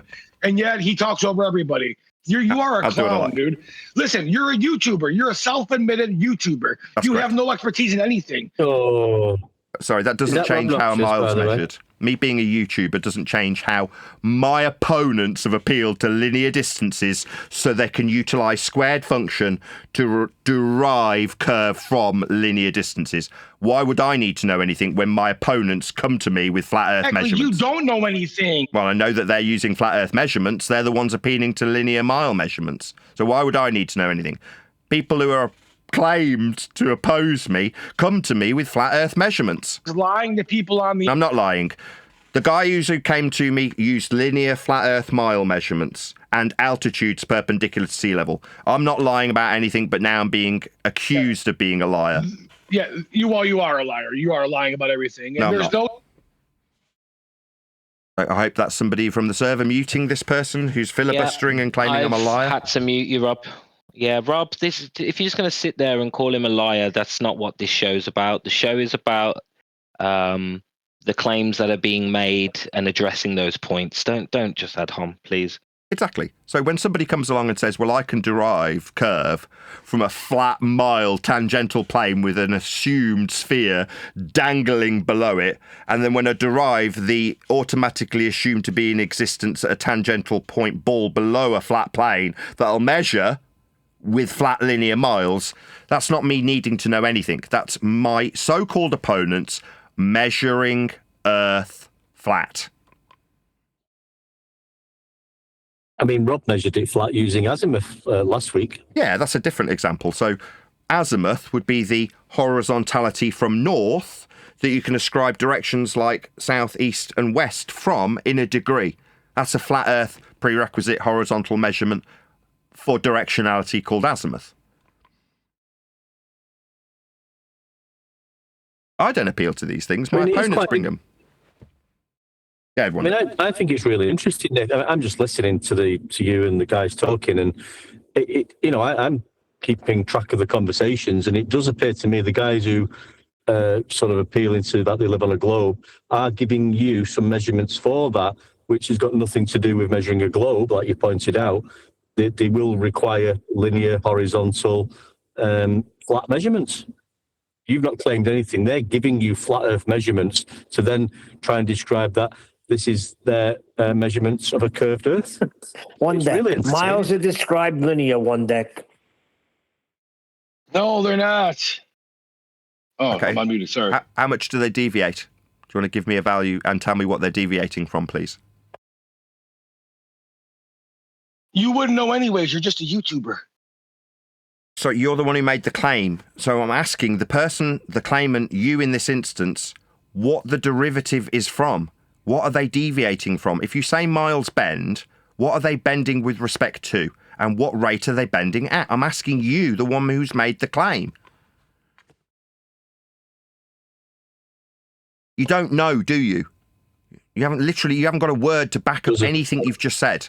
So you've just thrown out a baseless assertion and projected it onto me like I've got to justify anything. You're making a claim that there's a derivative value. You're making the claims. You're making the claims. Your whole channel is claiming that the Earth is flat. You are making the claim.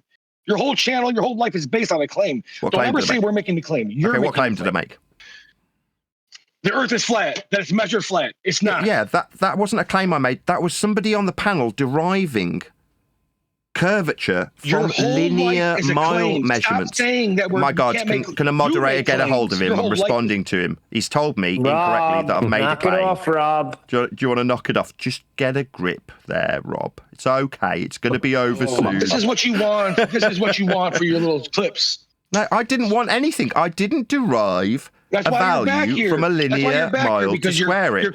Oh my God, I'm not getting to the end of the sentence because Rob's talking, so it seems like I'm incapable of having a discussion on this platform while Rob's involved. Put the work in. You want to grip, you have to work for it. I'm just being filibustered.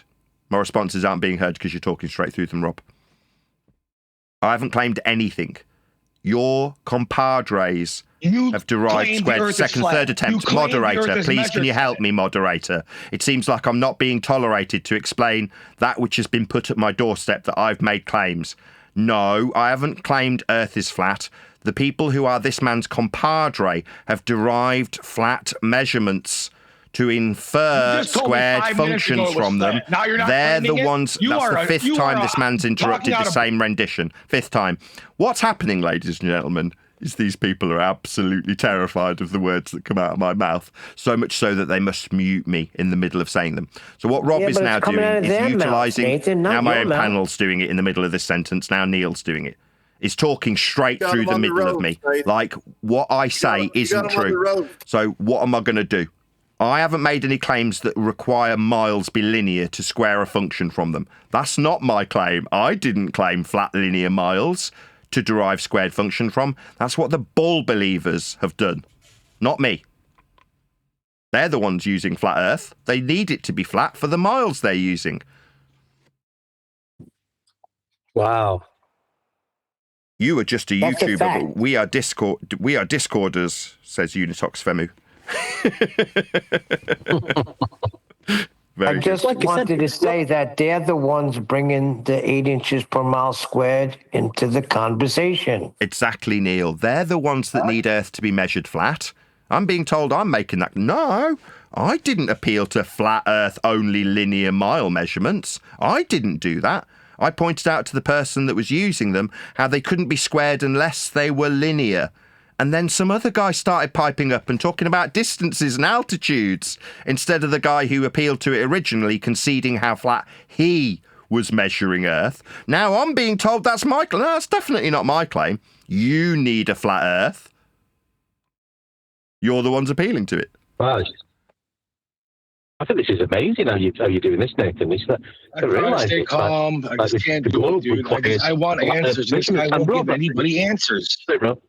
What's the point? You say you want a conversation, talk about the topics, but then when we talk about it, we don't get answers. So that's why we have to attack the character. We have to attack what he's doing, because that's the real story behind it. Because he just told you. He said he didn't make a claim, and yet 5 minutes ago, he told you the Earth is flat. If you can't follow this guy for 5 minutes and realize that he's fibbing, he's not being honest, then something might be wrong with your mental capacity in your brain. I've heard what you've said. Would it be tolerable to get a response without you interrupting in the middle of it, like I allowed you to do then? Is that okay, Rob, if I respond to what you've just said? I'm being told that I'm the one lying. No, it's recorded and live streamed. I definitely responded to 2 people suggesting that they could infer sphericity based on their own use of flat linear mile measurements of Earth. Now, I haven't appealed to them. That's not my claim. I didn't make any claims. Earth is measured flat. That's not a claim. That's an undisputable fact backed up by the people who were making claims, that sphericity that they're claiming, by deriving their sphericity from the axiomatically flat fact that I pointed out. Not a claim. Miles aren't my claim. I'm not using them for anything. You are using them to square them after measuring Earth flat for them. That's what you are doing. Simple. You are measuring Earth flat. This is why I call you a liar, because miles are flat. We proved it to you. No one on Earth says miles are flat except Nathan Oakley. That's it. Sorry, the guy that just appealed to them was squaring them. If they weren't flat, he couldn't square them. That's about the 7th time I've pointed out that it's my opponent that's using linear miles from a flat Earth measurement to square them. So when this man says I'm the one lying, no, I haven't appealed to anything. I'm not the arbiter of miles, and I'm certainly not the one that needs them to be flat and linear to square them. That's not me. Miles are flat, Nathan Oakley. Who says that? I'm just not getting to the end of my sentence. What I'm saying isn't being heard by Discord because it's being rumpused by Rob.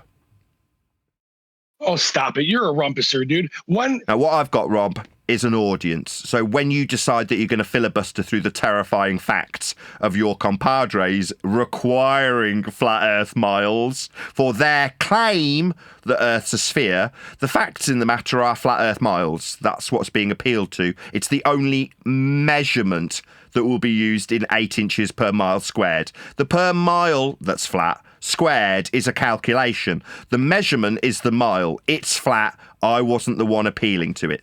No, it's not. No one says that. You still can answer. Who says The 2 guys that were before me both said it. One used distance, 2 miles. One used 8 inches per mile squared. It must be linear and flat and measured with respect to Earth in order for you to infer that your calculation has any validity when you claim Earth has curvature, because you can derive it from flat Earth measurements. So when Rob says, I'm lying, who says that except Nathan Oakley?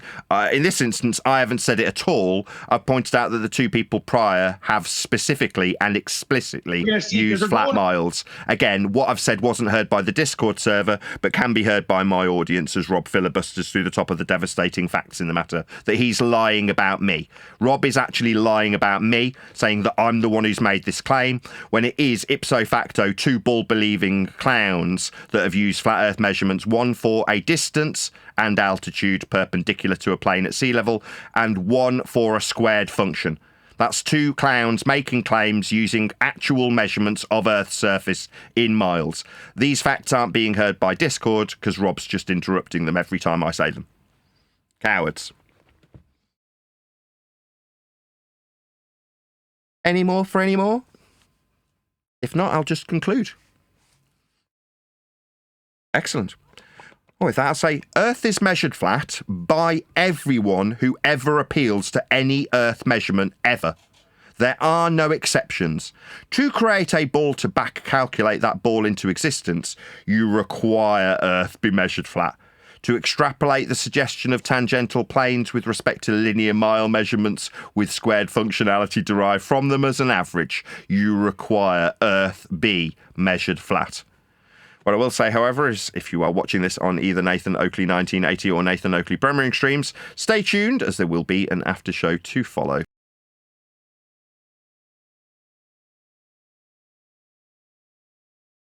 Not a single swear word.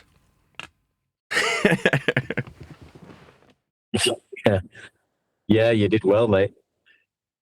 But I think Rob was coming in to try and rile you a little bit, or the other guy before. I was kept saying, get out now. Excellent. Decided last night, so I was like, I keep checking my emails every time I wake up. Like, has my publisher contacted me? Is my book coming out? I really need the money. And last night I'm like, if he doesn't get back to me today, I'm gonna take Len up. I'm gonna go into one of the servers and see if I can earn a hundo. Is Len in? He is. Len. He's doing work. He's trumpeting because he's Come on, then. well done, Nathan. Thank you very much. Sweet. I'm delighted. Now I don't have to chase up my publisher for another few days. Keep the lights on a little bit longer. I think what I noticed was, though, although you did have to control a little bit and tell people to stop talking while you through you, but I think it was noticeable how much more relaxed and chilled you was, and I think that had an overt effect on them. I'm not saying you caused the hassle, but because they do, they're the ones interrupting and over talking and double speaking. But I think that that was a lot calmer. I think that was because you had a really chilled out approach. So yeah, really enjoyed it. Nice one, Len, for doing that. We'll have to have another one.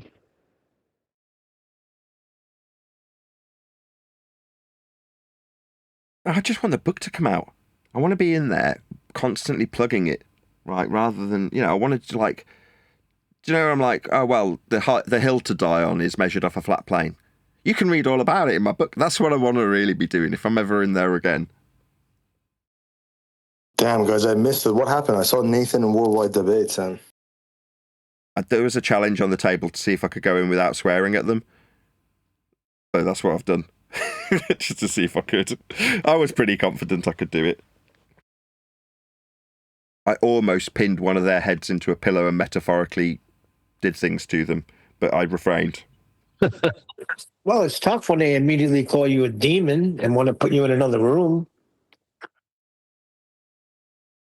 Well, so with Riggs sometimes, like he just comes in and he starts saying things that hasn't been said. Wants to put you in that room, and you've asked to go in that room, and I don't get the guy sometimes. It's his prerogative. If he wants to, Riggs, if he knows, Riggs asks if we can give him a couple of days advance notice. I wasn't in there early this morning. You just made this decision and jumped in there, so I would be annoyed too if I had a server. And I say, you got no problem. I got no problem hosting it. Just give me a couple of days advance. And you just went in there. Yeah. He's got every right to be annoyed. Yes, he has. Right. Our interests are in contradiction with one another. He wants to run a very calm show. And in order to do so, he knows that he has to put it into a certain style of arena so that control can be maintained by moderators and so forth, right? That's what he knows is required. So do I agree with him? Absolutely, Riggs is 100% correct. That's how I run my show. However, there's an impression created by our so-called opponents that is somehow unfair on them, and it needs to be neutral. So what I do is go in to the neutral bit where it's a free-for-all and there's no control or priority given to me, and I just deal with what I'm dealt with, because that is what I'm told I should give the opponent for it to be reasonable on them. What happens? Dawn, I could fricking kiss you. I don't want him here. He treats us so you don't feel like you're getting a fair crack in the neutral platform. You feel like that even in these circumstances, you get absolutely destroyed. Yeah. So you want to move me? Yeah, epic. I couldn't have asked for more. Brilliant. But in the meantime, it means there's a contradiction. Not contradiction. A conflict of interest between myself and Riggs. And the irony is, I agree with him in terms of how he knows control and order is retained. He knows that, and I know that. But when that's the case, oh, well, it's only because you had control that you won. You mute people. That's what we get, right? So no. Initially, I'm going to go, no, I'm here as a general member of the public. I get no special treatment. It's not being scheduled as a show. So you're all here, free for all. You can all jump on me if you want to, right? There's nothing stopping you.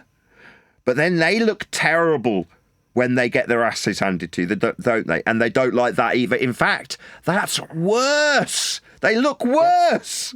So they want to put it in a position where they can blame me for there being a controlled structure around what's happening. That's what they want. Exactly. That's why they want you in that room. And if anybody doesn't recognize Dawn has been around for many, many years. He was one of the originals coming into Flat Earth Debate, constantly getting his ass handed to him. I'll say one thing, though, as someone who's a moderator in that server.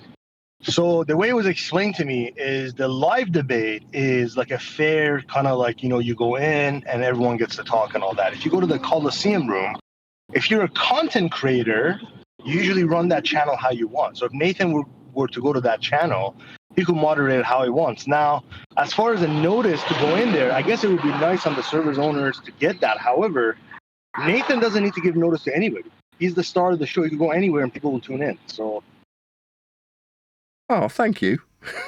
I agree. I mean, I'm not saying that because I think I'm the star of the show. It's just the fact that people will want to talk to me. But they want to also simultaneously blame me having control of the situation to afford me the win. You only win because you've got a mute button. It's like, okay, well, I'll come into a neutral platform for as long as it's tolerated before it's, get him out! He's in the neutral bit! Give him his mute button back.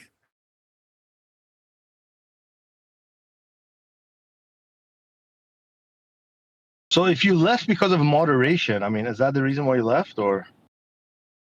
Me? I only left because my show had finished. Oh, okay.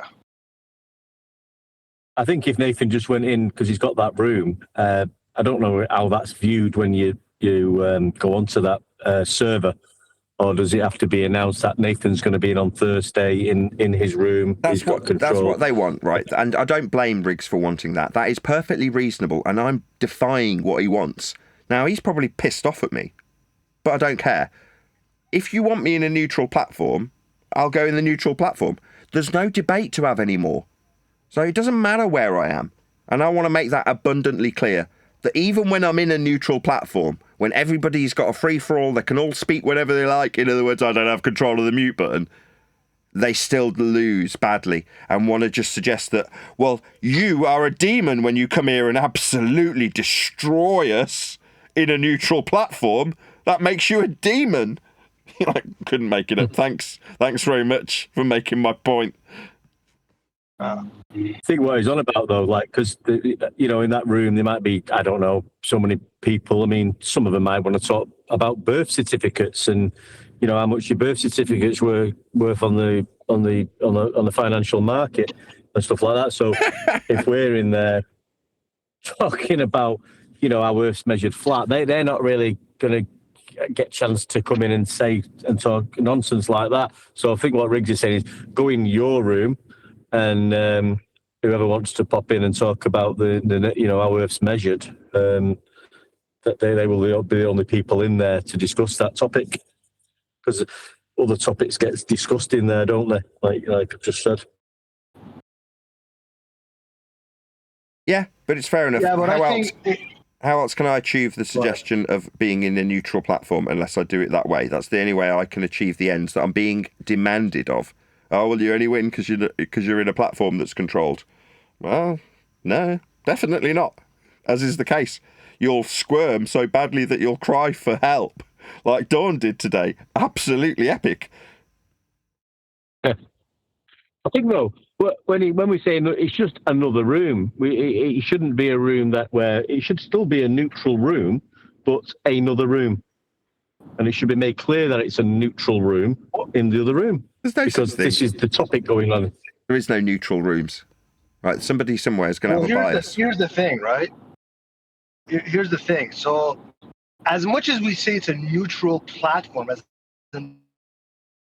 neutral. However, when Nathan goes in there, it's definitely not a 50-50 thing. He's facing 20, 30 Globers at once, right? So it's not like it's 1v1 or, you know, a neutral plat line as in like the people in there. The server is trying to be neutral. And the thing is, and I've said this before, McTune and all these guys, they don't have the balls to go in a server with 20 flat earthers. And Nathan is doing that with Globers. So it's like, that's already respectable as it is.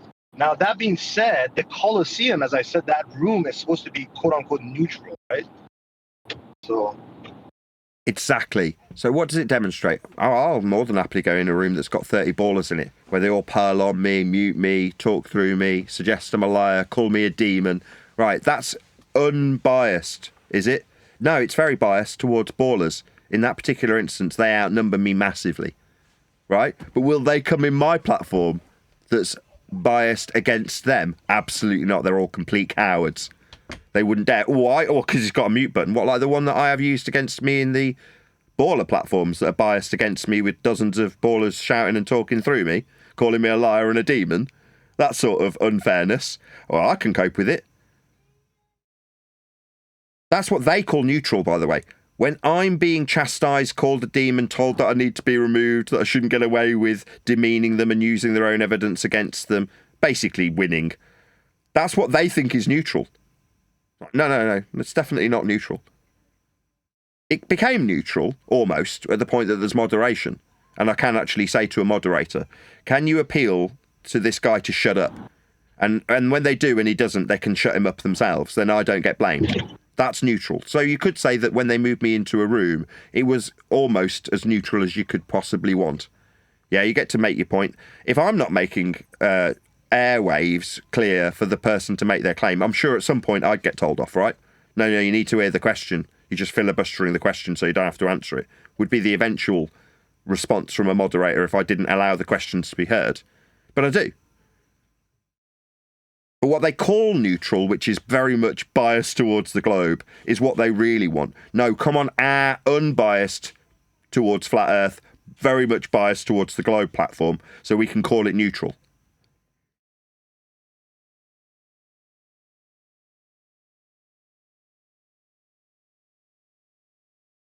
I think you've got to give credit to Riggs for what he's done. Bev's here. Why is that? Because there's nobody else there that has offered people like what Nathan just had there. I mean, I don't know. You guys haven't really been within the Discord network, right? But what Nathan did over... Total bollocks. I'm on Discord every single day. Bev's just a lying piece of shit. No, I mean within the... You're a lying piece of shit. I'm on Discord every single day. You've said you're not in the Discord. I am. I'm on it every single day. You're a lying piece of shit, Bev. Their own paracosm within the rooms where they've developed different networks of people. He means you're not bouncing around, Nathan. Come on, be fair. Yeah. I am. I've been in multiple different Discord servers, including yours, Bev. What are you talking about? Right, yeah, but... So you're just full of shit. You're just making stuff up that isn't true to try and discredit me. I've been in your server. I've been in the Worldwide Debate server, 24/7 server. I've been in, what's his name's, Gem Panda's server. I've been in multiple different servers. You're just full of shit. Yeah, I don't want to... You're just stuttering now because you're not going to acknowledge that you've just made up a load of shit that isn't true about me, Bev. Yeah, groan and grunt when I call you on your lies about me. Yeah, that's what you're doing, lying. And I don't like it, Bev. I wasn't lying, Nathan. Sorry, you said you're not going around to different Discord servers. I am. You said you weren't on Discord doing the Discord thing. I am. I do it daily. Not a single word that crossed your lips was true, Bev. You're a liar. You're not phrasing it correctly, Bev, so you are lying. Okay, well, I'm on Discord. Nobody gives a shit what you're doing, Bev. Nobody asked you. Nobody asked you. Nobody asked you what you're doing. Nobody cares what you're doing, Bev. Nobody asked you for a resume statement about what you're doing, Bev. Nobody cares what you're doing. Do you understand me? Okay. Nobody asked you. I'm saying we should give credit to Riggs for what... You're telling me what I'll be giving credit to. No, it's all right, Bev. You don't need to tell me who I'll be giving credit to. It's okay. You can do whatever you like. Nobody will care what you do. You do that. Okay? You do that. Nobody will care, though. But you don't need to tell me what I'll be doing, Bev. That's good. I'm okay, thanks for your advice on what I need to give people credit for. No, thanks. Where I need to be, you don't need to lie about either. Okay? Stupid little man. Hey, what's your point anyway? I don't even get what you're talking about. Point is he likes lying about me. The point is that Riggs is opening up a server, right? And when you go over there and just jump in, what he's saying is saying this. There's already a. I don't need you to speak for someone else, Bev. You don't need to speak for Riggs. He's got his own mouth. He can tell me what he's saying. You don't need to tell me what Riggs is saying. Don't speak for another man, Bev. Okay? Don't do that.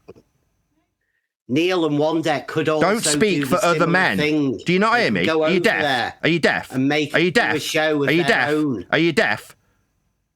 Acknowledge what I've just told you. Don't speak for another man. Is this why you wanted to come off being unbanned, Bev? So you could talk for other men. So you could say what other men are saying. You don't need to do that. Saw what would happen today, and I think Nathan's got the wrong end of the stick from Riggs. Yeah, but what did you think, Bev, about how the ballers are giving us flat Earth elevation angle measurements in all instances? Well, they'll play the game. Not game. It's just deliverance of measurements that they require. We just asked you a direct question. Yeah, they'll play the game, like I just said. It's not a game. They're appealing to measurements. It's not playing a game when they appeal to measurements. They think that that's affirming their belief. It's not a game. They appeal to 8 inches per mile squared, Bev.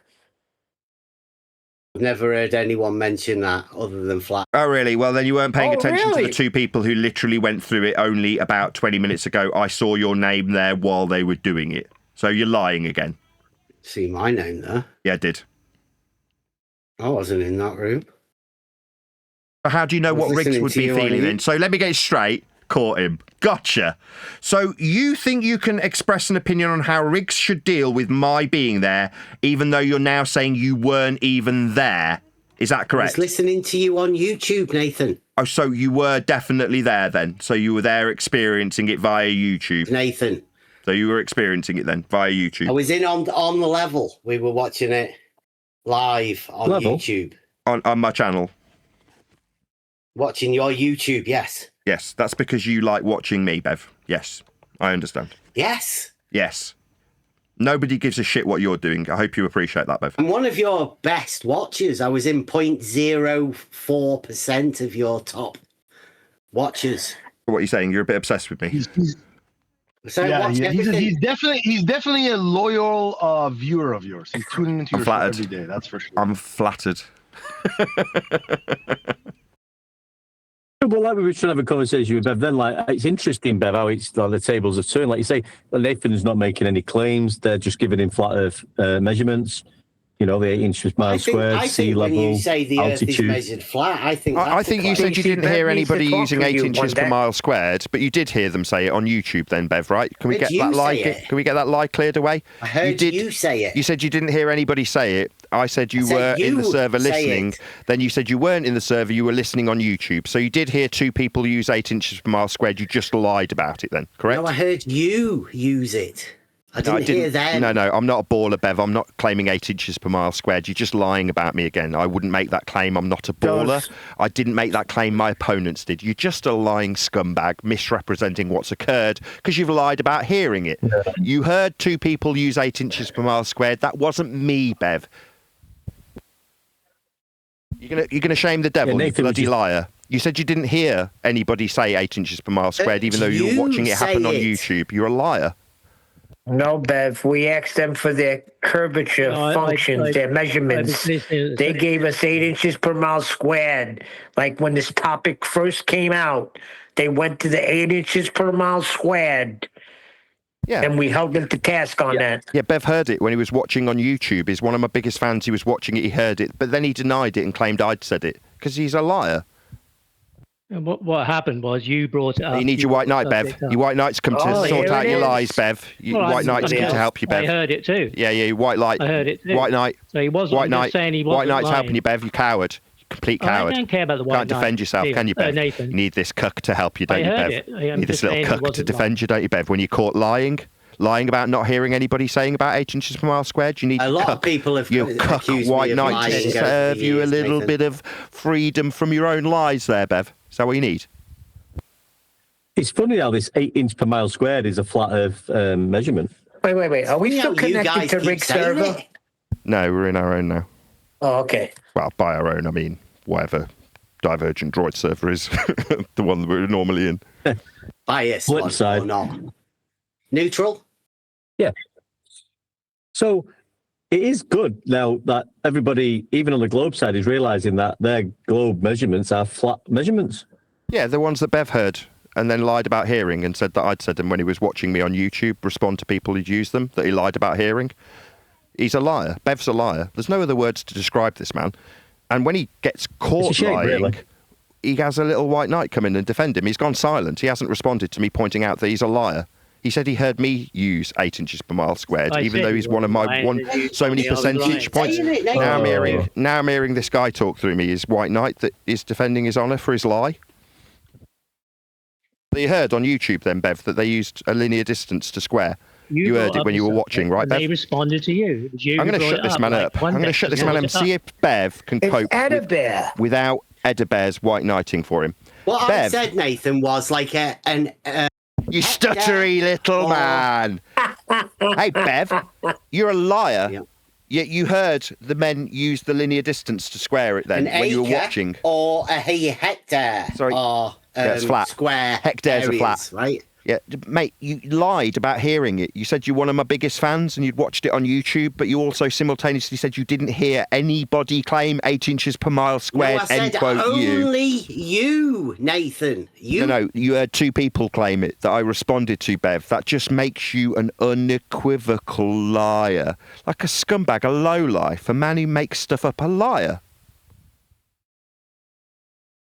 Yeah, the ballers were promoting 8 inch per mile squared. Nathan pointed out that it was a flat Earth measurement.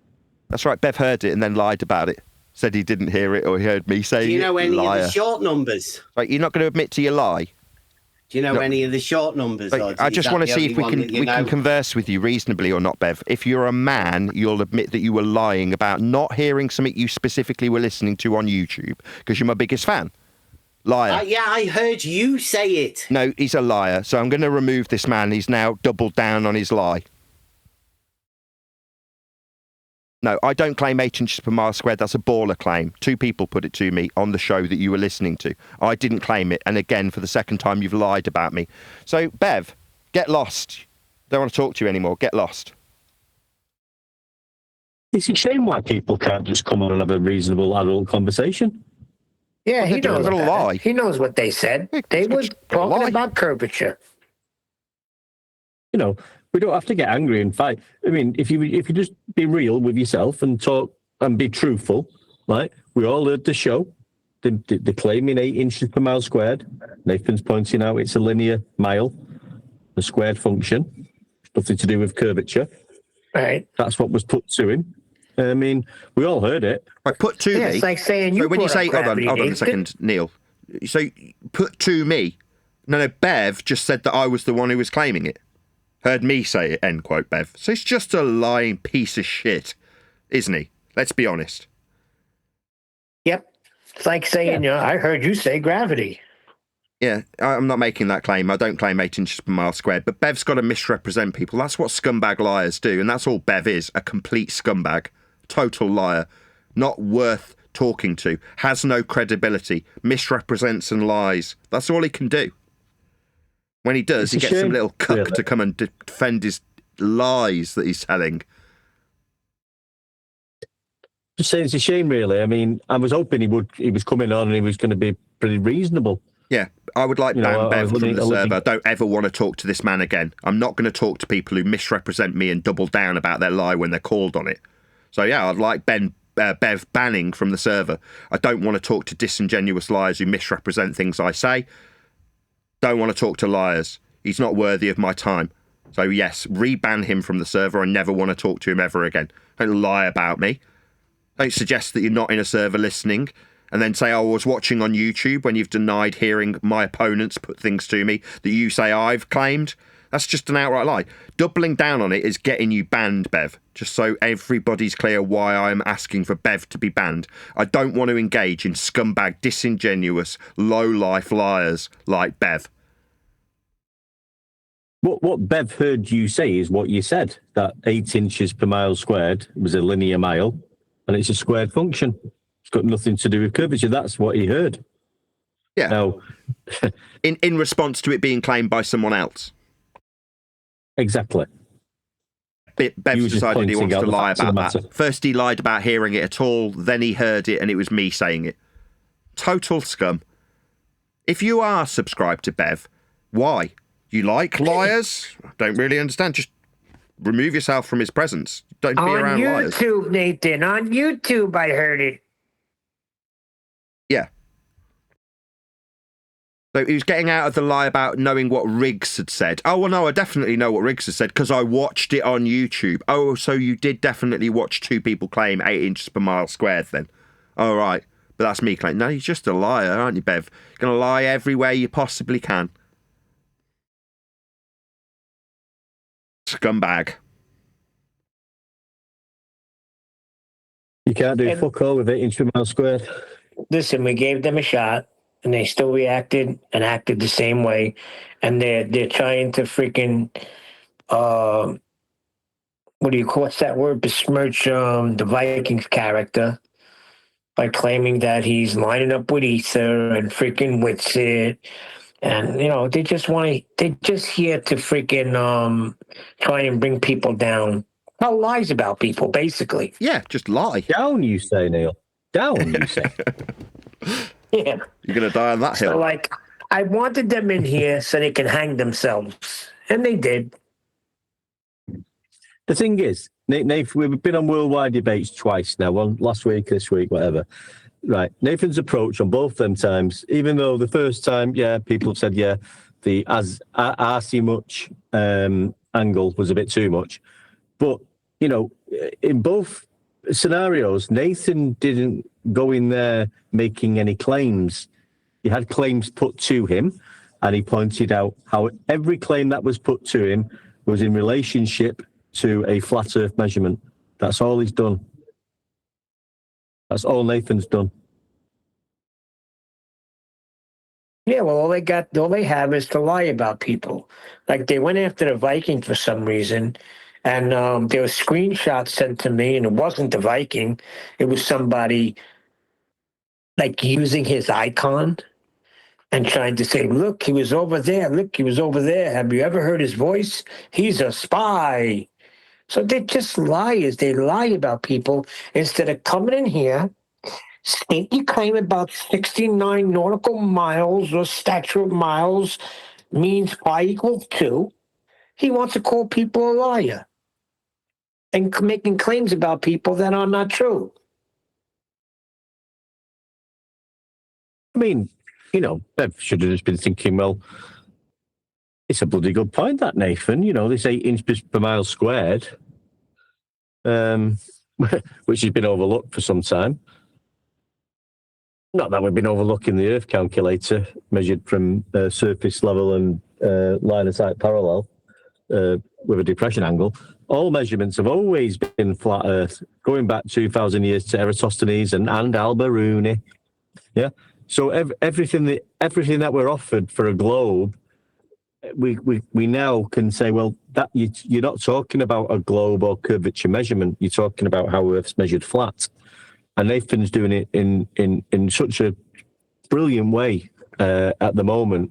It's fantastic because they can't handle it. He's just letting the ballers speak and give their 8 inches per mile squared. And then point out what a mile is. It's a linear distance measurement. And Actually, they you've got told a us it was square- linear. Yeah, well, what that guy did, the second guy. Yeah, they he said defined it a was- mile for us. You do realise it he can said only was be linear, right? Yeah, we exactly, do. We Nathan. do realise it can only be linear. Yeah, we're well aware of that. Yeah, that's Yes, what we've been telling you. So instead of doing that, all they want to do is badmouth people, try to bring people down. So when you can't overcome something, what do? You freaking character assassinate. Yeah, but you've got like Bev jumping in there and Ed Bear. Now they should be jumping in. If they're going to jump in and have a bit of a dispute on something, dispute the inches per mile squared not being a squared linear flat function. Dispute it that. being a squared function. I mean, yeah, because that's gonna work. Dispute that you're using a mile.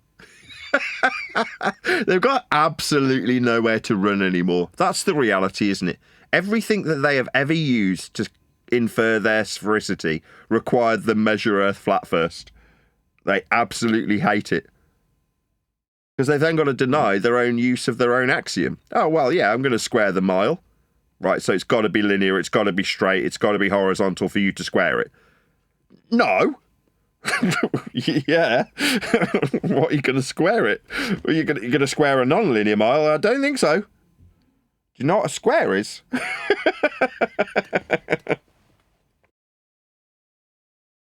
Yeah, and you get Rob Knox. We went through this last week. We determined a mile was curved. When he defined what azimuth angle was. It's just untrue. But I think pardon the pun, the penny is dropping vertically to a horizontal baseline, and this is all. This is where we are now. This is your book, Nathan. The journey. This is where we are. Yeah, no nonsense anymore. No argument, no debate. We're just pointing out every measurement you're going to talk about this Earth we dwell atop will be flat, horizontal, and level. Sorry, I mean sea level. To get Discord to work, I had to load it in a separate browser, and then in the separate browser, I was on mute in the separate browser.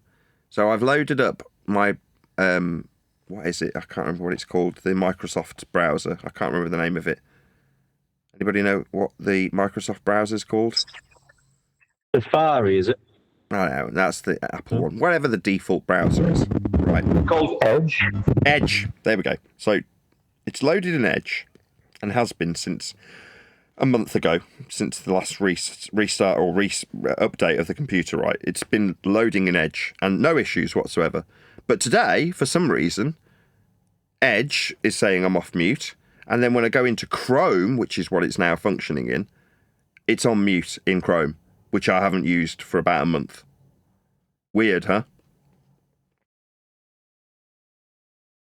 Yeah.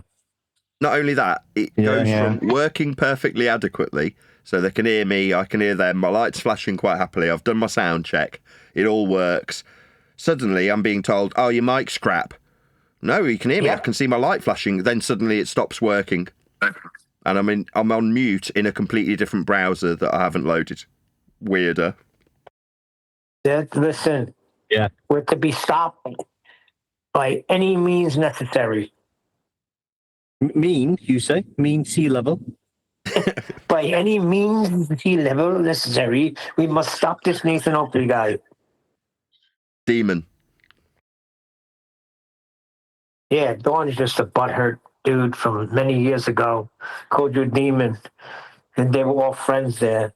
He's going to talk about our friends and swear at our friends. Friends. I've had a few dues with him, like on, elevation angles measurements, and he can't cope. He's a freaking grown religious bastard. Couple of quick shout outs. So on that show we've just done, Angle of Elevation 8759 says, quote, Glurfs have convinced themselves that ball Earth is not a claim. But if you don't believe Earth is a ball, that is a claim. Holy derp. Also, big shout out to Len. Thank you very much for hitting the PayPal link. Really appreciate it. Woohoo! More than welcome, Matt. No, but seriously, How did you feel about that? Like, was that what you wanted to? Not that he's telling you what to do, and everything, but was that what? Did you prefer that today than the RC Much angle? It's not that I preferred. It was both entertaining, but it's going to be much easier for Nathan to edit his shorts without putting the whoosh noise in and whatnot. You're welcome, Nathan. Now, I completely agree. If I'm going to edit out sections of that show, I can edit them out as is with the rumpusing without me swearing at them, and it'll be far more shareable and more impactful because people will hear it and go, oh my God. And in some instances, I might even keep the swearing that they have directed towards me in. Yeah. Plus, I think that today was more of you responding to somebody maybe turning up and talking about your book review. It was very calm, and you're just pointing the facts of the matter out in a professional manner. Not putting the head in a pillow and doing naughty things. You're just saying, well, it's your claim, and that's how you're going to promote the book. It is really, really weird how they literally will make a claim, and when it's pointed out that part of their claim requires Earth be measured flat, they then immediately deny their own use of the measurement that they've just appealed to. No, I didn't. Or they reverse justify their claim being flat. You do realise that we can only measure it flat in linear distances, right? You're like, what, my point? Put back at me like it's a winning justification for using the flat miles that are linear. What, because they can only be measured flat? That's a defence, is it? How must your brain and your head be working and feeling, like operating like you just explained in their mind, saying these things and reverting back and twisting things round, like pretty quickly, and they don't do a bad job of it, but even though they're contradicting themselves all the time, but they do it quickly and without realising or realising, but it's just like, what the hell are you talking about? How did he do this?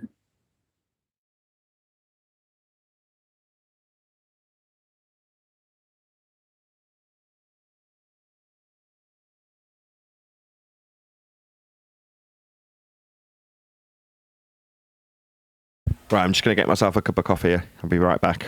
Hopefully the conversation doesn't die. Yeah. Yeah, so... Do it with great difficulty, one deck. Yeah, but I mean, it's not bigging them up. It's pretty damn clever as well, how they all seem to do the same thing. It's like a program. It's like a heliocentric inbuilt program in the brain, where they'll just say these things just automatically without even thinking about it. They'll say something and bring something up, and then you'll point that out, and then they'll twist it back and say, I didn't say that. It's like you're arguing with a heliocentric AI robot. Mad. I did not measure measurements of a flat Earth in miles. You will be exterminated. But where must your mind be? And you got Bev and Eddie popping in. Their brain cells must be popping, thinking we've got to go to the show and talk. We'll talk about the 8 inches per mile squared, and if we do, we'll say Nathan claimed it. We'll tell him what he has to respond to Riggs about now, just to trigger him that way or try. It's like, what the hell is going on with these grown men? When has a flat earther ever claimed 8 inches per mile squared? I mean, do they even hear themselves? Well, they do. It's what we're bracing against in terms of anti-flat earthers using it to say Earth's not a ball, because they can show how 8 inches per flat Earth measured mile that they don't point out doesn't work. So they claim the antithesis of it. So it's not quite the same. Certainly not what I was having put to me by a liar called Bev. Yeah, I know what you're saying, Neil, but you could say you could show somebody a photograph of the ocean and, I don't know, some measured points on the ocean and say that's where the 8 inches per mile square horizon should be.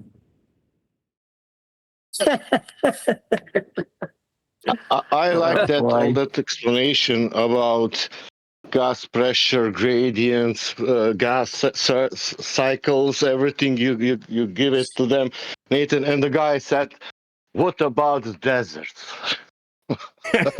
Crap in it. It's like, what about that? I don't know. There are no gas in deserts. Well, you know, you got your pressure. Sorry, atmo pressure starts at sea level. That's what Nathan said. On a horizontal plane, right across the 0 degree baseline, 14.7 psi. Yep, that's what Nathan brought him to, directly to the measurements to explain gas pressure. Because Nathan explained the cycle through the plants and the gases, plants, gases, rain, everything, They ask you the question, what about deserts? There is no plants there, Now they got him. What you will do now? Yeah, that will change now the cycles of the gases. You mustn't be able to breathe in the desert then. Yeah, and they were shredding you, Nathan. That's another thing. We're shredding you. You got shredded. Yeah, let's talk about gas pressure, not measurements. No. Let's talk about how we shredded Nathan. No, and software. That was the second one also, yeah. Just totally software, yeah. Out of context. Software.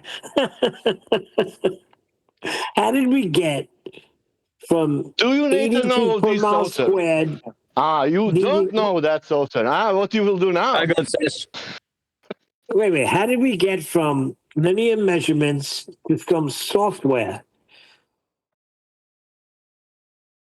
Well, in fear, maybe, or realization that Earth's measured flat, and we need to talk about computer software programs now. Oh, I see. So get a ball, a regular ball, and put a ruler on it. Isn't that a tangent? It's going to be a basketball, Neil. Only works on a basketball. But you see what they do? Like, instead of addressing what was put to them, digest it a little bit. Maybe the penny will drop. Right away, they go to false analogies. Oh, you could take a ball and put a ruler across it, and that's a tangent. Yeah. And? Where's the tangent in nature? Yeah, we measured 8 inches per mile squared.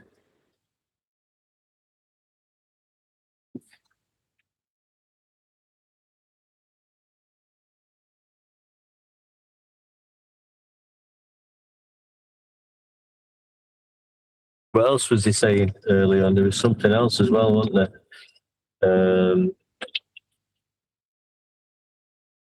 So it'll come to me in a minute. Bloody hell, it's hailstone in here now.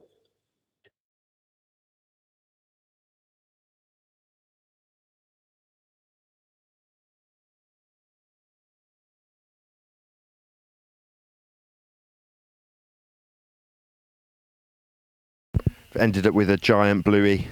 My wife's bought my youngest daughter. Younger daughter? How's that supposed to be phrased? A giant bluey. What the hell's a bluey? Cartoon character dog. Oh, okay.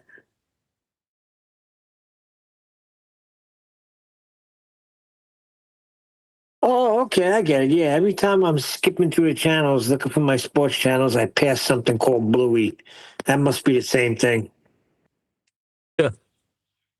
I like Bluey.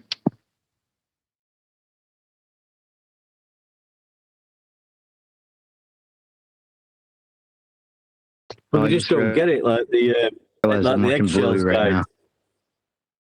Like the eggshells guy, when he kept going, Nathan was just pointing out, when you're talking about distance, you're talking about altitude. The very question you're asking is wrapped up in flat Earth measurements. Wait, eggshells was there? I think it was eggshells, yeah. Yeah, he's been around eggshells. Yeah, I think it was eggshells. He was the one, going on about this pressure in the desert, and but Nathan was giving examples of two continents and the distance between them, and Nathan was going, well, that's a distance, it's a linear measurement. You're just talking about flat Earth measurements all the time, and then you want to talk about how it might be curved. No, I'm not. I didn't appeal to flat measurements. You did. You brought up 8 inches per mile squared.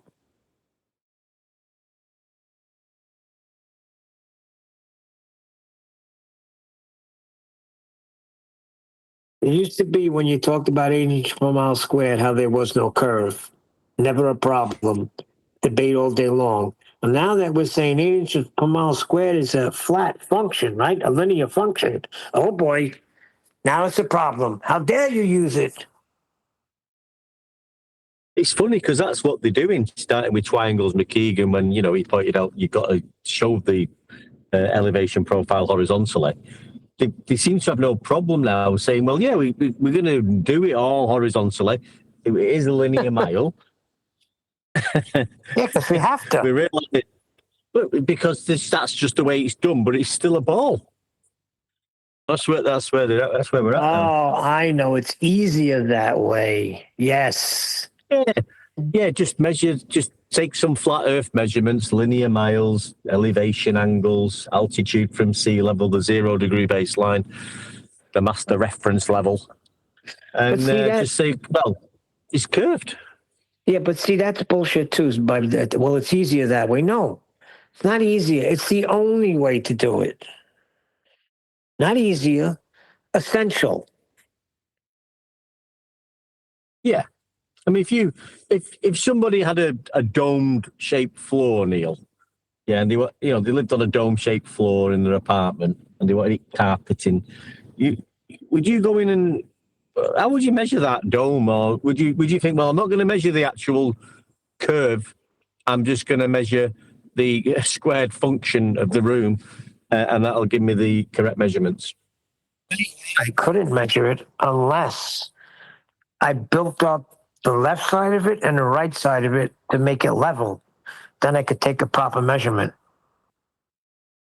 No, it is true. I kind of understand what they're saying, because from the one point of view, you think about things like optometry, like when people make lenses, they often say how much easier it is to just measure everything flat.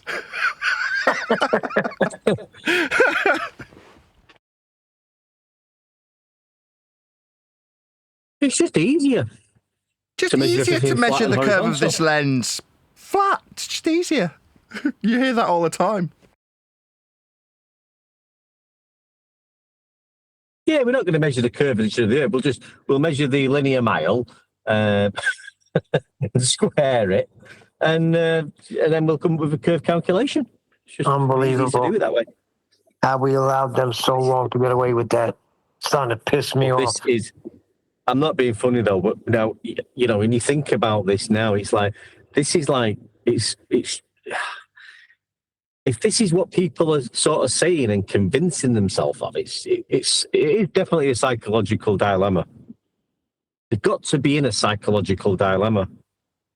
It's pride too, one that a lot of people are invested a lot of time into this, so their pride's going to stop them from facing reality. That's just the way it is.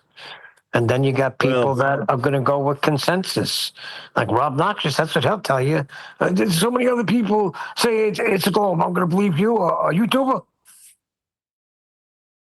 Well, we were saying yesterday, weren't we? Why would they lie? And all that palaver we was talking about.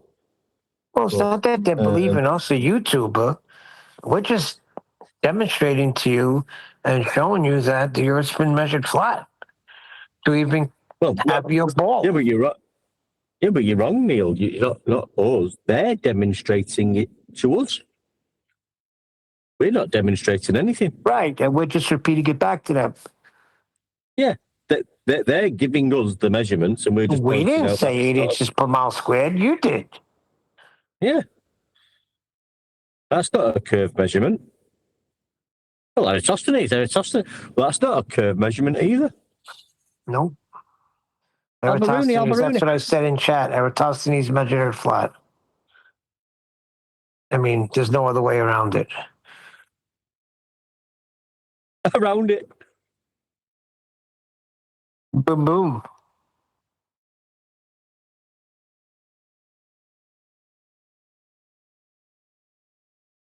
You can't get to this stage of the game and still only have your proof of a globe being Al-Biruni and Eratosthenes. You can't. Sorry.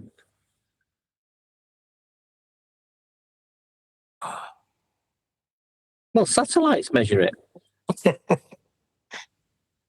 Hey, about the job I looked at yesterday, proper job, man. It's nice. I'm just freaking stuck. I don't know what to charge this guy.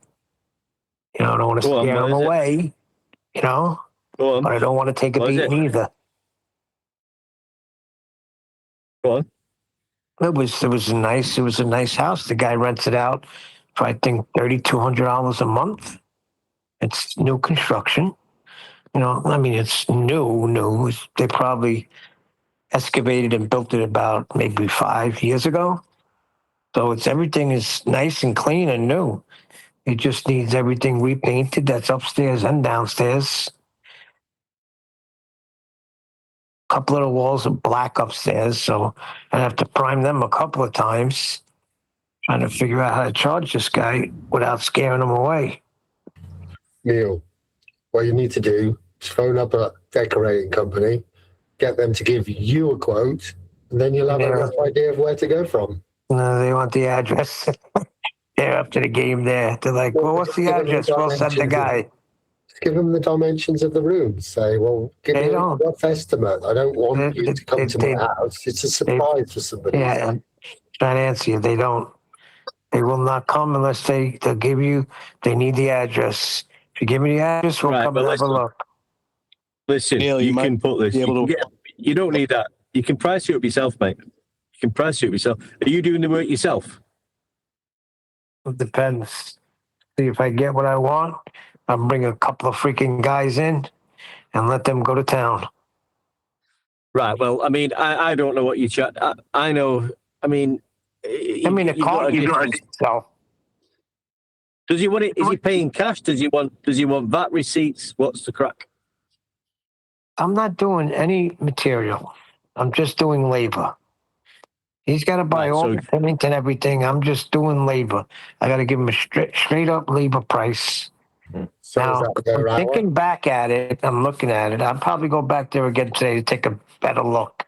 It's a lot of painting. It's a whole house, upstairs and downstairs. I got a guy near me, John Noon, right? He does a bit of everything. He likes a beer.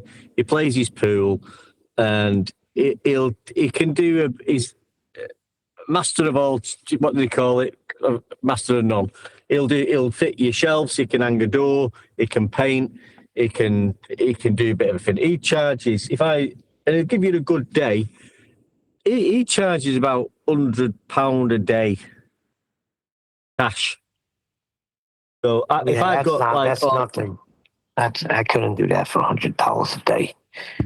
Not dollars, pounds. What does it come out to? $150 in American dollars? Well, it might. I mean, because if you're going into trades now, I mean, I'm not saying. I mean, my trade. You know, if someone was self-employed, I work for a company, but if somebody was self-employed, like an air conditioning engineer, you know, they can get you don't charge. Here's the thing: you do it that way, and you save the. Like, you don't have to charge what a store would charge because you have no overhead. I get that, but £100, like $150 a day, that's not good. 48,000 Zimbabwean dollars a day. Well, okay, Neil. But listen, Neil. It sounds like you've got a figure in your head, then. Yeah, I do. Go on, then. What is it? What's the number? Can I guess? $1,000. Go ahead. $1,000. No, it's upstairs and downstairs. Up, you That's say. not a value. Down, you say. Upstairs and downstairs. The full isn't a number. house. The carpet is 300 yards alone of carpeting. That's just upstairs. There's downstairs too. So leave the carpeting out. You got a full freaking bedroom into, like, I'd say not like a living room, but like a big foyer area into another bedroom, lots of doors, right? Doors are going to be all freaking high gloss paint, so it's different paint, and closets. The only thing that the guy doesn't want is the ceilings. Thank God. But, So he's providing all the equipment, like paintbrushes, all the tools for laying the carpet, knives. He's providing everything. No. Tools and stuff I provide. I'm not providing any of the material. Okay. No paint, no carpet, no padding. I mean, I'll take them to get it. You said you didn't want to charge because certain people have overheads. Well, if you've got to provide the tools and the equipment, then you have overheads. Well, I'm saying a shop, a proper shop. I mean, they have to charge. I know because my brother has a shop. He's got prices that another guy that's just working out of his truck could do it differently. He can't because he's got a shop. He's got an overhead. So people that have that, in other words, hourly rate, and he needs to give a time. What's the time frame they're giving you? Because if you can't do it in the time frame, you might. No, I got plenty of time. Yeah, but until October. But click, Neil. I was going to get to that. Sometimes you're better off, your best per day, sometimes it's best just pricing a job. I'd sooner have someone price me a job than say, oh, I'm going to charge you so much a day, because they can drag the day out, and just slow down a bit. Oh, we need another day. So say I could do this whole job it's going to take me approximately, what do you reckon, 2 weeks or whatever, and just say, I'm going to charge you. How many guys? $2,000, $3,000. You're not telling us, Neil. Come on. Yeah. Oh, guess it. How many guys? If I bring me and two other guys, figure the minimum they're going to want to get is $200 a day, right? And you're talking about, say, 2 weeks, with 5 days a week. So you're talking over $5,000 already. Well, that's the price. That's the price. You don't. That's what I'm going to give them. If you don't get the job, they say you're overpriced. They say, well, there's a bit of leeway, but that's what I need to pay the men and to get the job done. There's no point in diddling yourself over, is there? Yeah, well, that's what I'm going to do. I'm going to give them a set price, and that's it. And I'll tell them, listen, talk to me. If you can't swing that, we can negotiate. There's always an open door. Yeah. Neil, I kind of threw the job into a general search, and it looks like for that area, for average paint jobs, it's like $25 to $45 an hour, and the carpet installs are $25 to $35 an hour per man. Those seem like reasonable numbers to me, and from what you described, that seems like a higher end home. So I think you should be at the higher end of that estimate. Yeah, those sound like 1980 flooring prices.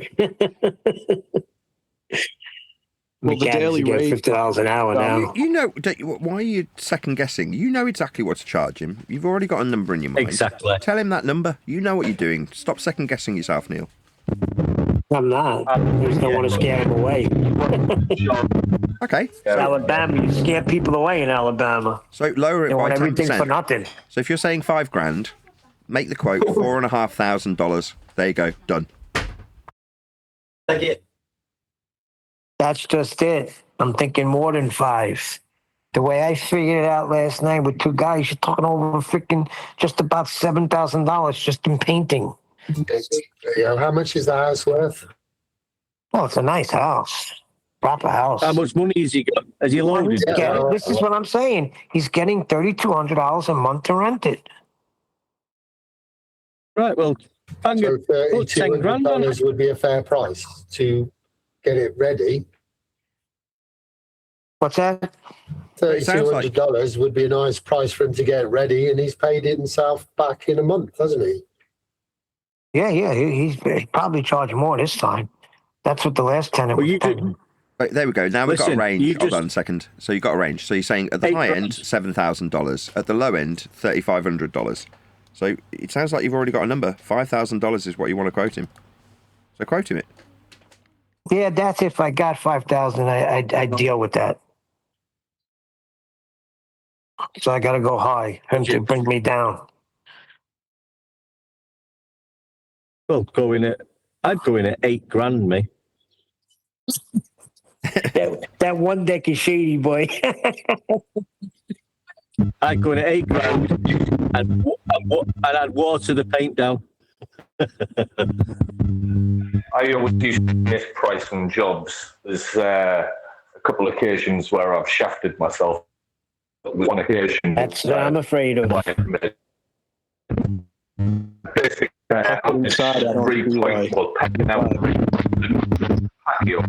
and I thought I could get it done in 9 days. And after I'd paid, I can't remember what price I gave, but after I paid my labourers, I ended up with like 900 quid from 9 days' work.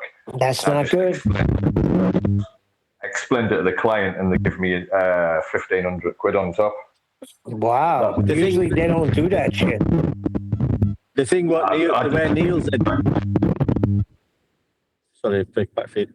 The problem where Neil's head's at is he's desperate for the work. I'm not saying that in a funny way. He's desperate for the work, so he doesn't want to lose the work. So he wants to get the work, but he doesn't want to go too high and lose the work, but then he wants to go too low. So, he's trying to get it right.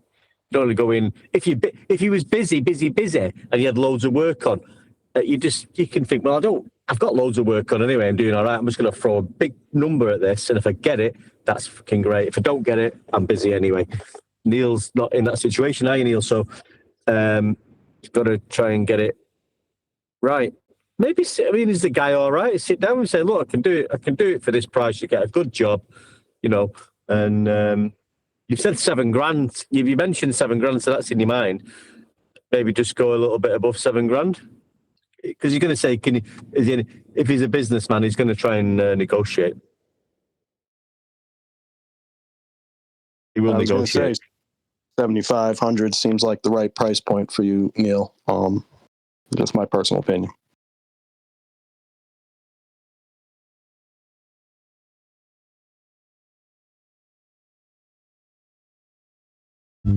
Well, I've got a friend who's a painter and decorator. Here, and he charges 150 quid a day. It's different. Damn, that's it? Neil, that's come over and do it with you. I want 10 grand plus flights. Yeah, you're looking at maximum 150 quid for a painter a day. That's it? Wow.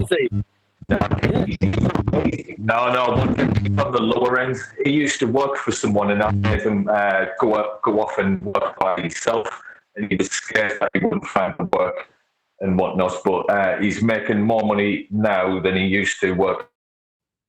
Yeah, I get it, but the pain is here. And he's listen, the pain is in it. Pain is in a state. Flexible. You're breaking up, Len. Pain is in the States. The top end would be about Painters in the States. Painters in the States get them. Yeah, anybody making that out?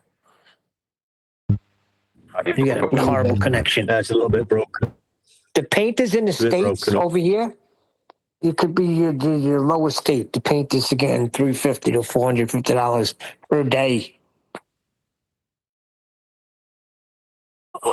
Do they use brushes and rollers, or do they? No, it's rollers. He rolls and brushes the cut. Yeah, masking up and spraying, you can do the job quicker. It takes a while to do the overall job's a lot quicker, so you can charge a premium. No, he ain't masking up and spraying that house. The only time I'd mask up and spray is totally brand new construction, nothing there. Got furniture all over the place. Even if it's not feasible.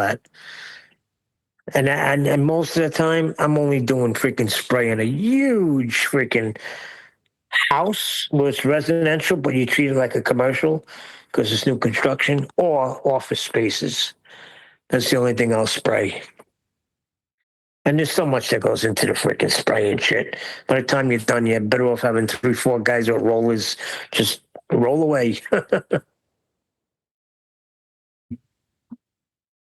Depends on what you're doing.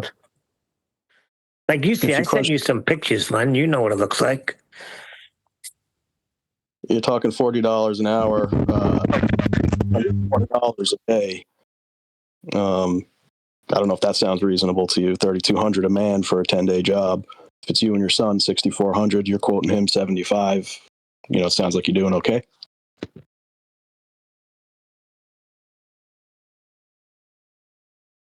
As long as you're not losing any money, get out and just get the job done and get a bit of money in your pocket.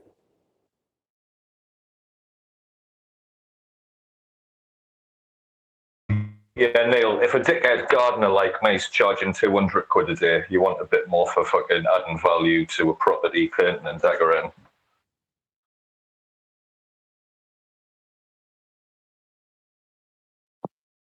And that's just the charge I'm bringing up for the paint alone. You're doing the carpet install also, which should have some value for the labor.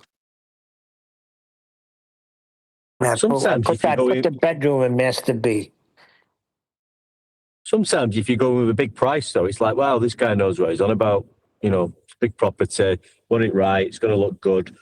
Just bang a big price in. So you won't regret it, and then you're covered.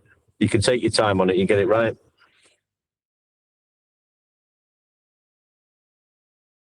Yeah, that's what I'm going to wind up doing, giving them highballing them if I get it again. So many times I give a price and I could have freaking highballed it and got it. I'm like, now I'm doing this freaking job because I lowballed it or medium balled it.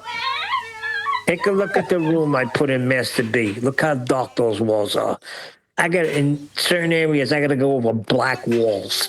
Now you're talking painting 4 times, 2 coats with freaking primer, and then 2 coats of the paint. It's a decent gaff, yeah. Well, you've got, you know what he's doing, Neil. Like Nathan saying, you know what's involved there. He's got the money there. That's the bedroom. Is that why the bed's in there? And it comes out where I'm standing. If I turned around and took pictures, it goes out further. So I just took some quick shots. What I'm going to do is I'm going to go back in there today, and I'm going to take freaking proper measurements. So I got it down to the freaking. That's what you do. So you say to him, this is what you do. You contact him and say, look, I've been umming and ahhing about what to quote you, and I don't want to overcharge you and scare you off. Is it okay if I come in and make more measurements so I can give you a more accurate quote? Then he'll feel like you're more trustworthy in terms of your justification for your quote. So that's what you do next. With that, I'm going to say another huge, massive, enormous thank you to both Discord and G+ panels for making today's after show possible. And of course, a massive thank you to all of you for liking, commenting, sharing, subscribing, joining as a Nathan Oakley 1980 channel member. And as I've stressed throughout these shows, if you do have the means to support me via the Ko-fi link, then please do so, as that is exactly what supports this channel and keeps it going. So another massive thank you to Discord and G+. I've been Nathan Oakley, and I will see you all in the next video. But when you measure it flat, it contradicts that. I'm spitting flat facts and that. And I know you don't like that. Google Maps is flat, it presents elevation profiles like that. I'm a spitting flat earth king. Sentence has a ring, doing my own thing. If Earth was a big roast chicken, factually finger licking chicken. We just got the measurements missing. I'm spitting eggs and begs, begging the question lesson. I've said it before, time after time. I'm the spitting flat earth king of rhyme.